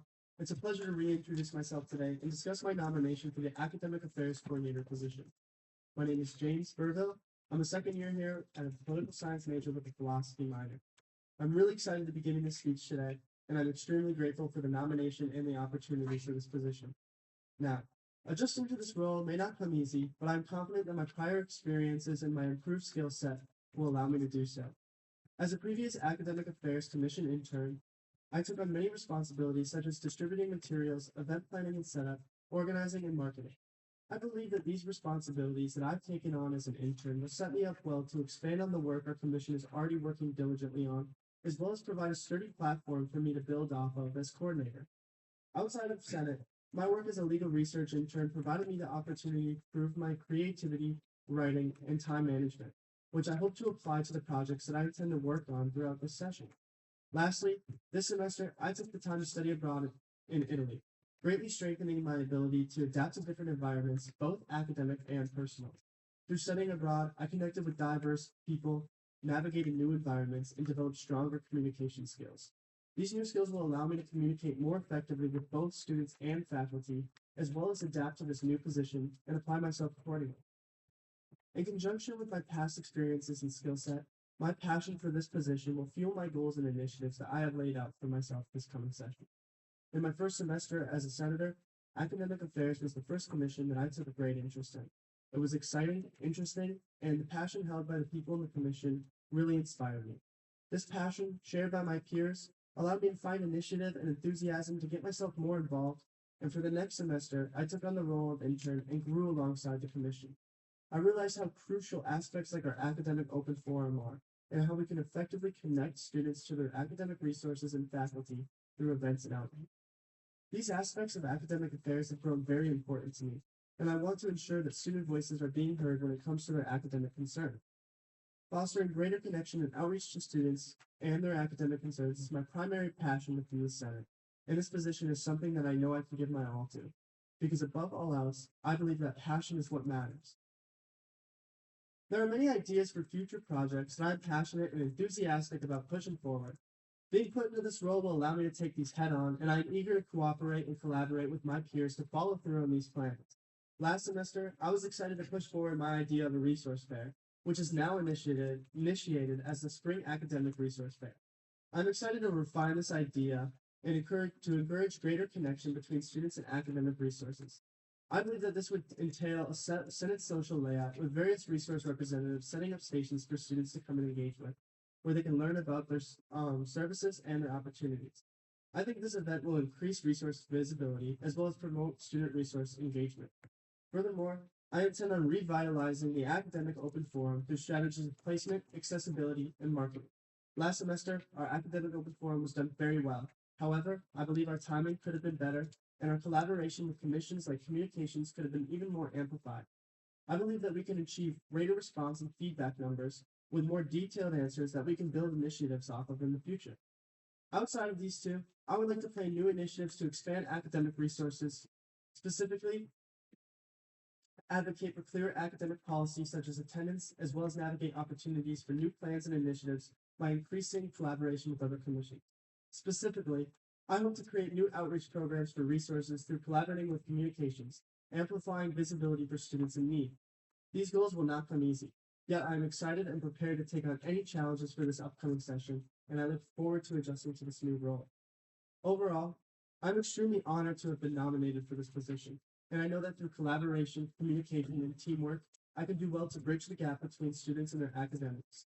This position is something that I'm incredibly passionate about and have been preparing for myself throughout my time in Senate. I look forward to implementing a strong academic forum, new resource events, and increasing collaborative efforts with commissions. I hope that the student body will further consider my application. I look forward to hearing from you all, and I'm open to any questions that you may have for me. Thank you, and have a wonderful day.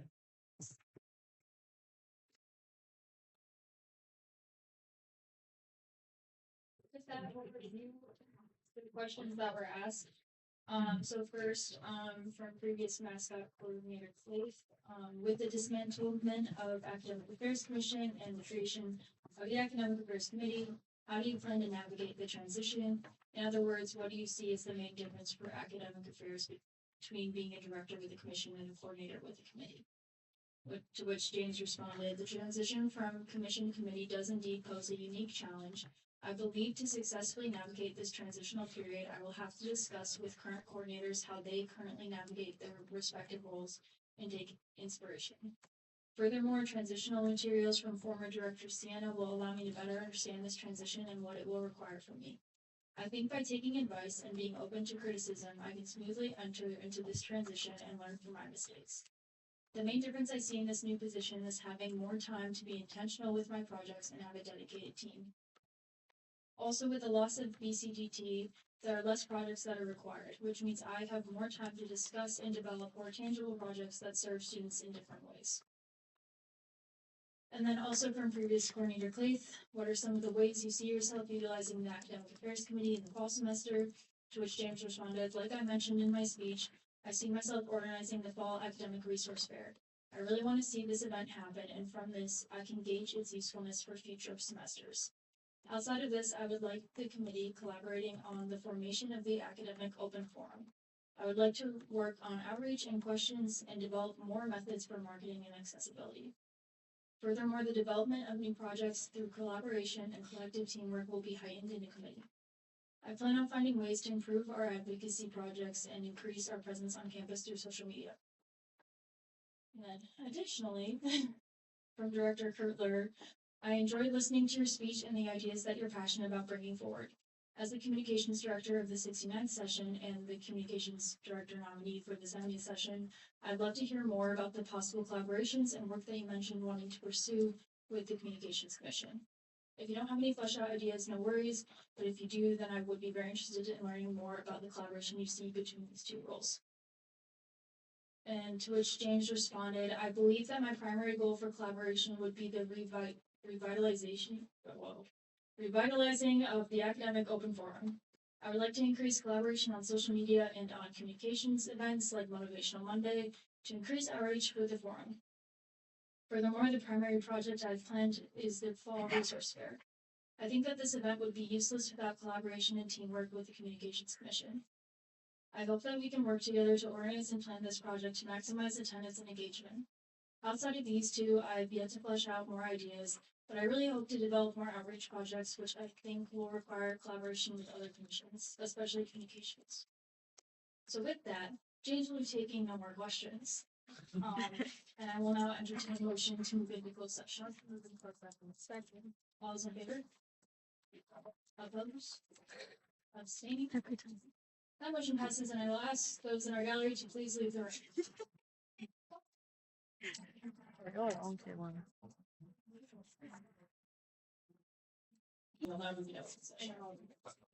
For the record, that was off the record. So technically, No, you're correct. no one can talk about We it. are back on the record now, though. That is true. Just so you know. Where does it say on there? I don't. What's sending who such? Dave, what is it? Academic affairs. Okay, so AC. Yeah. Congrats.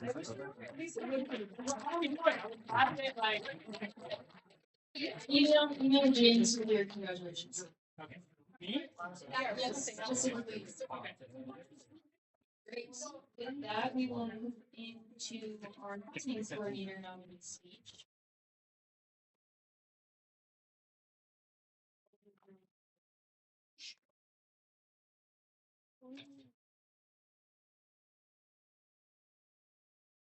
All right, good evening, everyone. For those of you who don't know me, my name is Alex Sharias. I'm a third year and environmental geography major. First, I just want to sincerely thank all of you for being here tonight and thank President Shepard and Vice President Byrne for this nomination. I'll begin by going over some of my disqualifications. So I've been a member of Student Senate for 3 semesters now. I spent 1 semester as a senator and the academic affairs intern, and I spent this past academic year as the housing coordinator. I've had the opportunity to be a part of Senate for some time and work directly in this role, which has given me a strong understanding of both its responsibilities and its potential as a position in the student body. Through this role, I've seen firsthand the impact housing has on student involvement and overall experience. I'm also an RA on campus, for those of you who don't know. And I built strong connections with Central Housing, and I've had the opportunity to meet with the Director of Housing and Residence Life, Lindsay Chapman, each semester, where I've learned about upcoming changes and shared initiatives and that I've been working on. Keeping open communication has been very beneficial with this, and I've also spoken with many students about their personal housing needs and concerns, which has helped me better understand where the most pressing issues exist. I started as a housing coordinator early this past September, just before last semester began, with very little knowledge of the role. And so that learning curve continued as I navigated this position with little guidance or transition materials. Early on, I decided to shape the role into something more proactive and collaborative, how I thought the role should work within Senate, rather than simply following the outline of events once a semester within the operating policies. And one of the biggest changes I made was creating the Housing Committee, which assists the housing coordinator in carrying out priorities, initiatives, and events. This was a significant shift for the position, providing it with a level of support that it hadn't had in quite some time. And I fully intend to continue building that structure and expanding its impact next year. Now I'd like to go on kind of what I love about this role and how I believe it should operate within the student body. So the housing coordinator is a coordinator for a reason. It differs from director or intern roles in that it operates more independently and adapts to evolving needs. In this case, the needs of both on and off campus housing. The position is most effective, I've found, when it serves as a central point of connection between the many within the many housing resources available in Eau Claire. So events, projects, and initiatives are strongest when done collaboratively with our partners who bring additional expertise and resources that we might not specifically have access to. I'm passionate about having the opportunity to work with other groups and organizations, and I found the most success through smaller initiatives and direct collaboration with off-campus organizations like the Eau Claire Tenant Landlord Resource Center and the Eau Claire City County Health Department. Building on that approach, I've used this past semester to begin developing initiatives for the next session. One of those includes expanded collaboration with the Eau Claire Tenant Landlord Resource Center, which is a nonprofit organization that works towards equity in housing and has identified students as a particular vulnerable group. Partnering with them allows us to provide students with more comprehensive and reliable resources than we could on our own. So we're currently planning a workshop for early October, focused on tenants' rights and what students should know before they sign a lease. So continuing partnerships like this is something that I'm very excited to grow in the next session. Another area I want to expand is collaboration within Senate, so working with other commissions and other directors. So this semester, I met with the finance director of the 69th session to plan a financial literacy event focused on transparency in student costs, budgeting, and understanding some of the rent and lease expenses would be more of my addition to the event. While it's something we still begin to develop, I see more of a potential in cross collaboration with other executive members. So moving forward, I want to be more intentional about partnership with others in Senate to create more impactful programming for students I see a lot of opportunities for that collaboration with other commissions as well. As the housing coordinator works in tandem with the Intergovernmental Affairs Commission, I hope to include more initiatives in upcoming plans, and then I see room to work with other commissions as well, such as potential projects with student health and wellness or equity and student matters, as much of those concerns with student housing overlap with my position. And there are many more projects and initiatives that I have in mind and I want to implement, but these are some of the main ones that I thought were important to mention. I didn't even bring up the goals and changes I want to make to other events that we host every year, such as House Day and the Spring Community Walkthrough, but I don't feel like I have enough time to fully discuss all of those. But I would be happy to answer any questions in relation to those events, though. And then finally, I want to thank you all for your time, attention, and consideration. Over the past year, I've not only gained experience in this role, but I've also worked to improve and expand on what it can be. And I'm committed to continuing that progress by building connections, expanding resources, and creating events that can become lasting traditions. So I welcome any questions you may have, even on subjects I may not have touched on. Thank you. All right, thank you for your speech. Does anyone have any questions, Director Lee?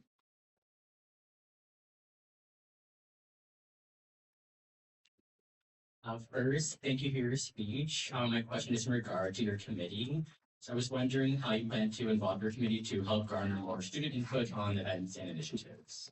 Yeah, so one of the main things that I've worked on is laying out kind of a schedule beforehand of a lot of these initiatives and events. So for example, House Day, after this past year, there was a lot of different things that went on with House Day just because of when I started my position. There were things that outside of my control. And so what I plan to do with House Day is schedule multiple meetings beforehand to have committee members updated on what's going on with initiatives and things like that, and any committee members that might be able to help. And so working with IGA with that is going to be really helpful. I found the most success in like collaboration with the IGA director. And so kind of keeping that open communication within the committee, and then just having them part of a lot of the other initiatives that I want to do, like the tenants' rights workshop that we're planning in October, and even the spring community walkthrough, eventually in spring semester.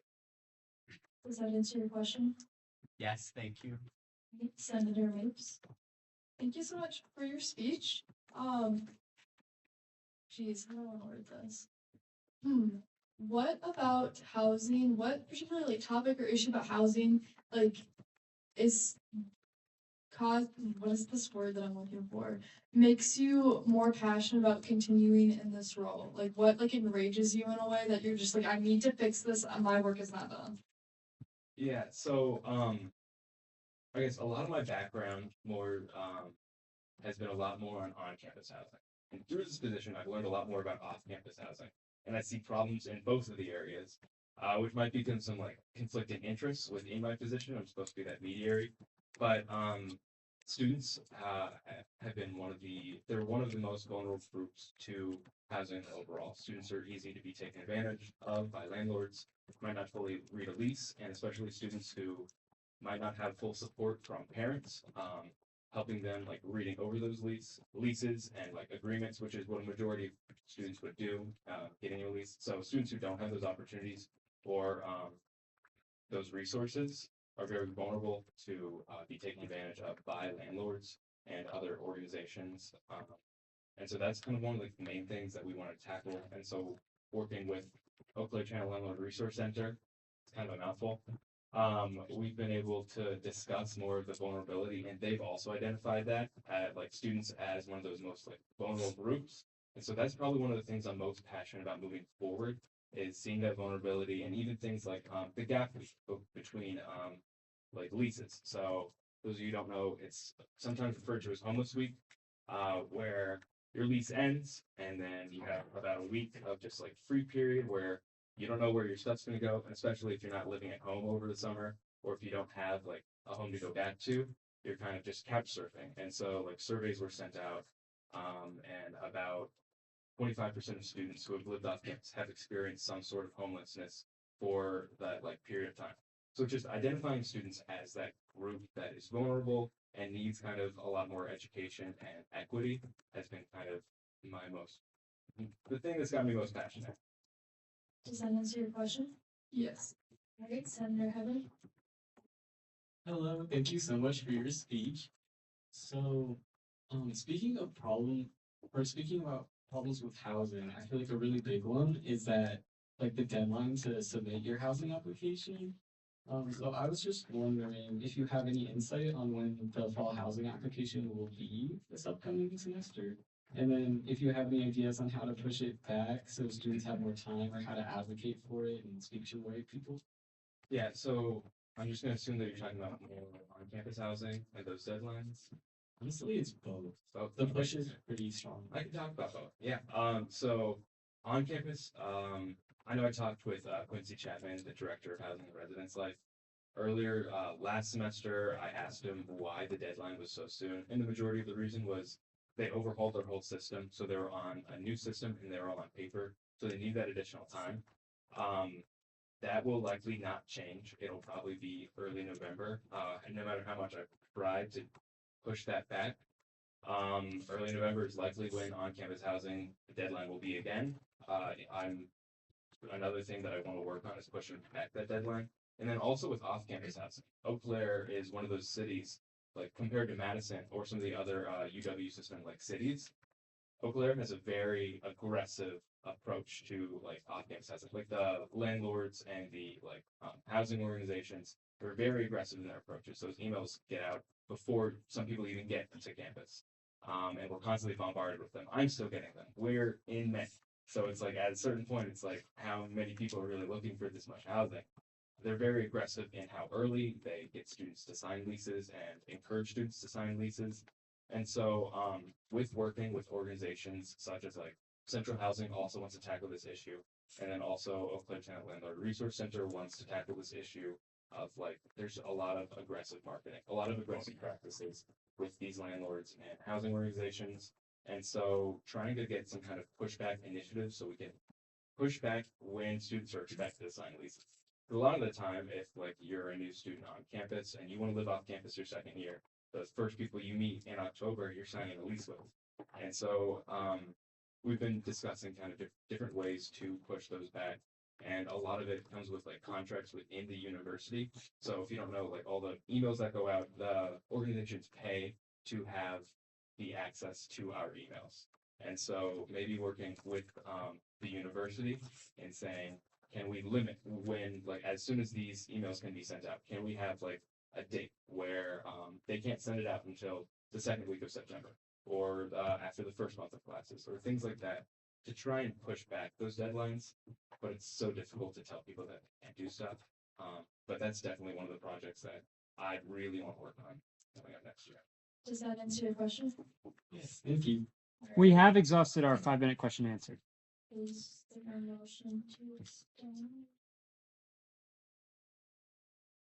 Seeing none, I will entertain a motion to report. Second. Those in favor? Opposed? Abstaining? That motion passes, and we will now move into closed session, and I will ask the gallery and our nominee to please leave the room.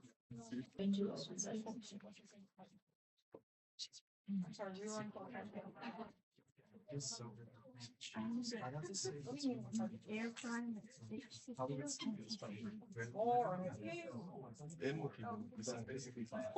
right, Tomorrowland. I'm sorry.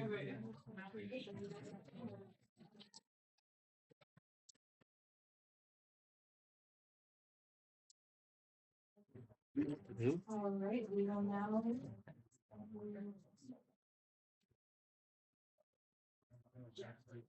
Oh, okay. Now into our mascot coordinator nominee speech. I'm sitting over here.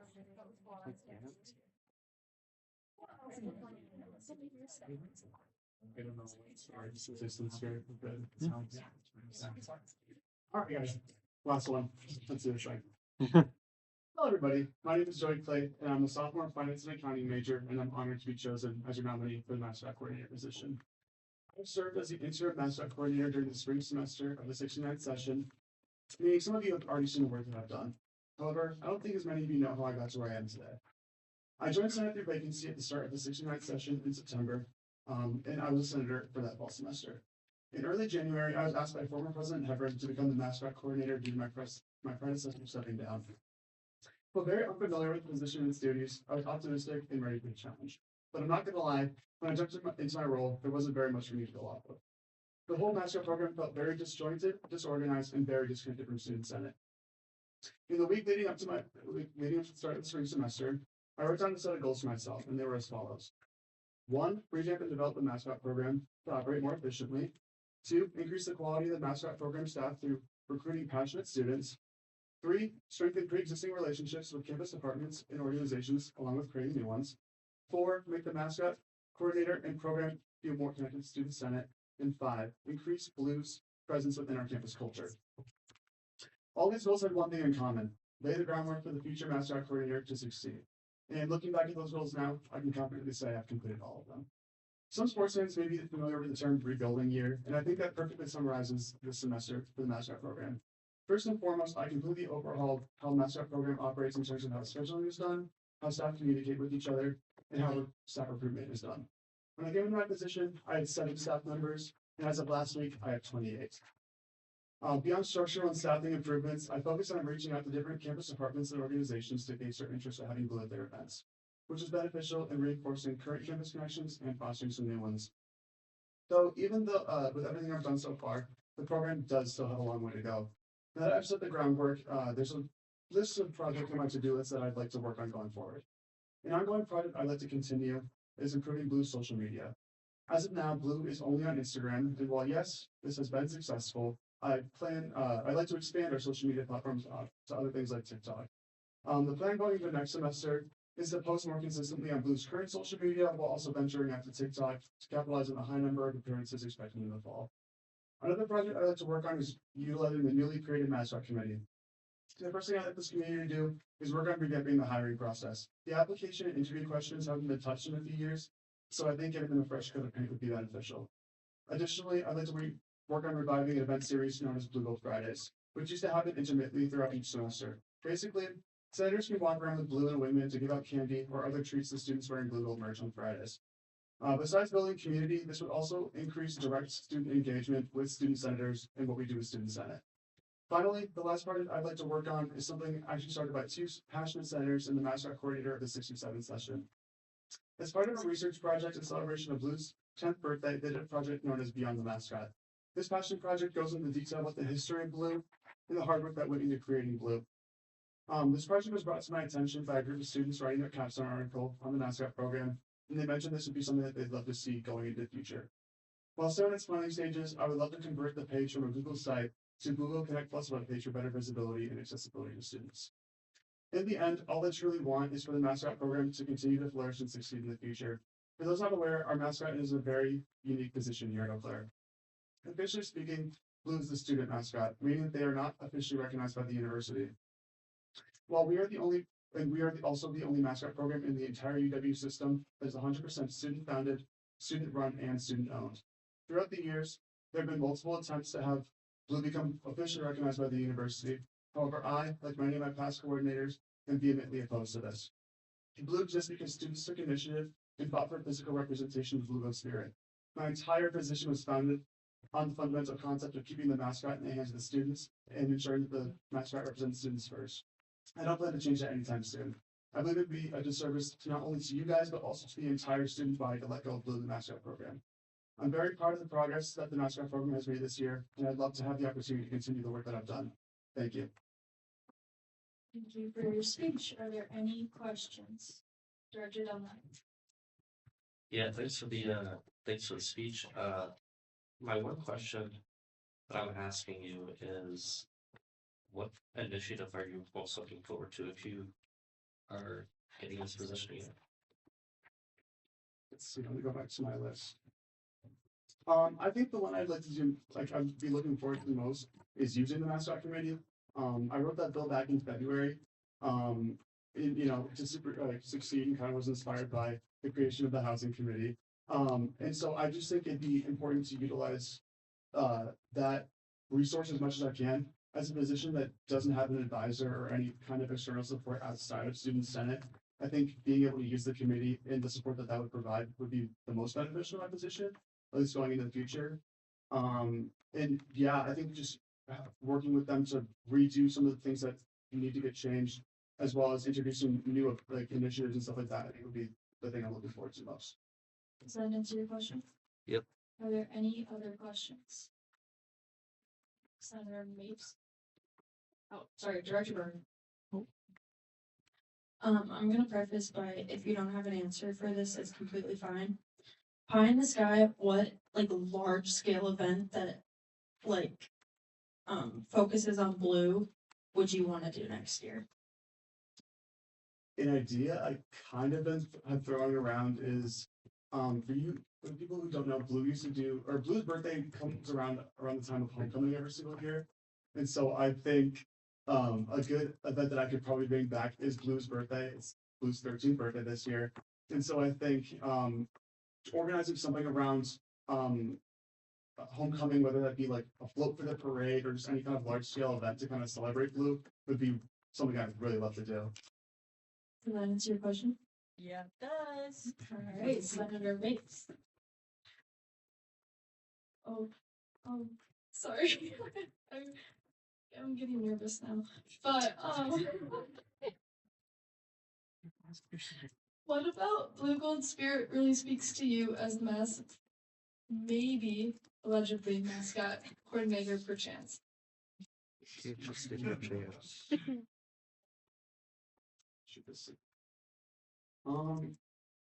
I think I'd maybe say community aspect as most.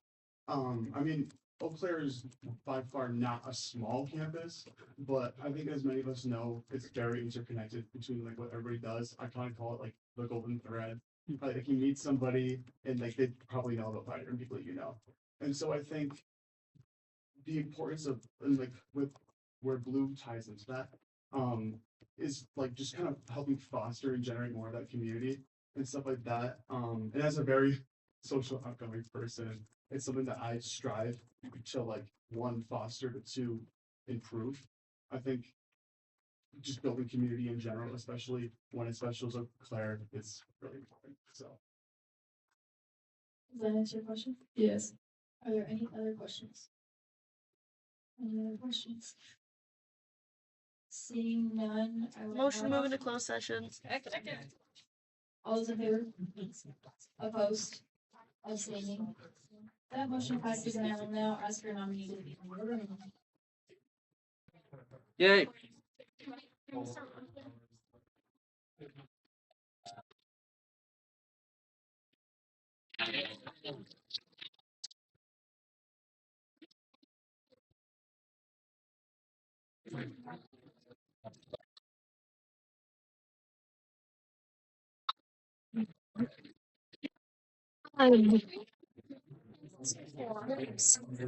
Get planning. Get planning right now. Sit through a couple more minutes. So now that we have exhausted director and coordinator nomination speeches, congratulations to our new directors and coordinators. With that said, we will now continue with personnel with the resignation of parliamentarian Ackerman. Thank you for all of your hard work and your commitment to citizens. Right, the minutes. Go real, go over. He truly did so much more than he's expected to, and he also took minutes for this meeting, so thank you.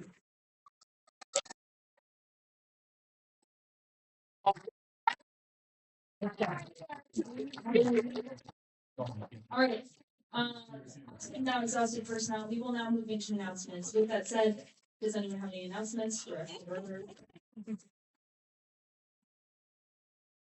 John? I want to keep the momentum going. If any of you guys are interested in UAC, it's truly so much fun. Sorry, I said that not sarcastic. It's going back. I'm tired.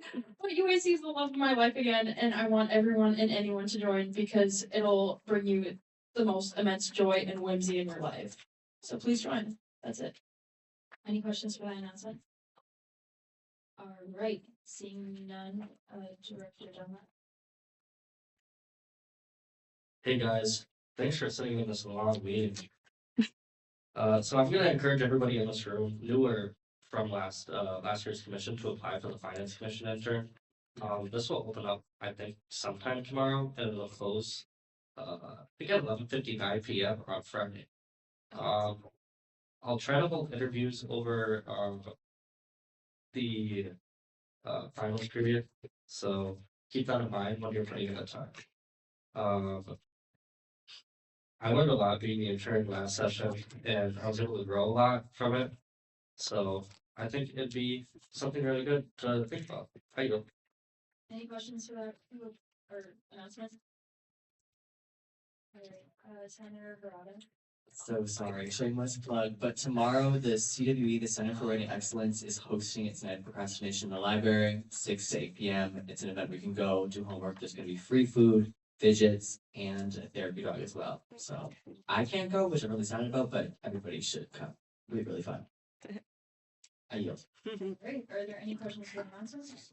Senator Mapes? Do you know which therapy dog? Ooh, I don't know if it's on my head. I'm so sorry. But the posters might have it. They're posted on campus. Does that answer your question? Yeah, no, but yes. All right, are there any other questions for the announcement? Seeing none, are there any other announcements? Director Burke. I'm so sorry you're hearing from me again. I really appreciate all the input, new senators, input this meeting. I really hope all of you feel comfortable in this body and there isn't anything you can say that nobody wants to hear from you. It's encouraged that you speak up and you use your voice because that's why you're here and that's why they wanted you here. The student body and anyone that voted you in through vacancy committee. So fulfill your role and speak up because it means something and you mean something in this body. That's it. Are there any questions for the announcement? Seeing none, are there any other announcements? If there aren't any objections to the chair, I do have one announcement. All directors and coordinators that have been voted in tonight, please come to the front so we can take a picture. And if there's one lovely soul who's willing to take that photo, please take that for us. Additionally, just going on for the intern thing, we'll be touching base with all of the directors. It's so hard tonight. Sometime after the meeting, to ask them when they want to hire the interns, whether in the fall or spring. So if you're thinking about getting an intern position, stay tuned to the Student Senate Instagram, because I'm sure it will be posted on there if positions are open. With that, I yield. Are there any questions for that announcement? All right, any other announcements? Seeing none, I adjourn this meeting at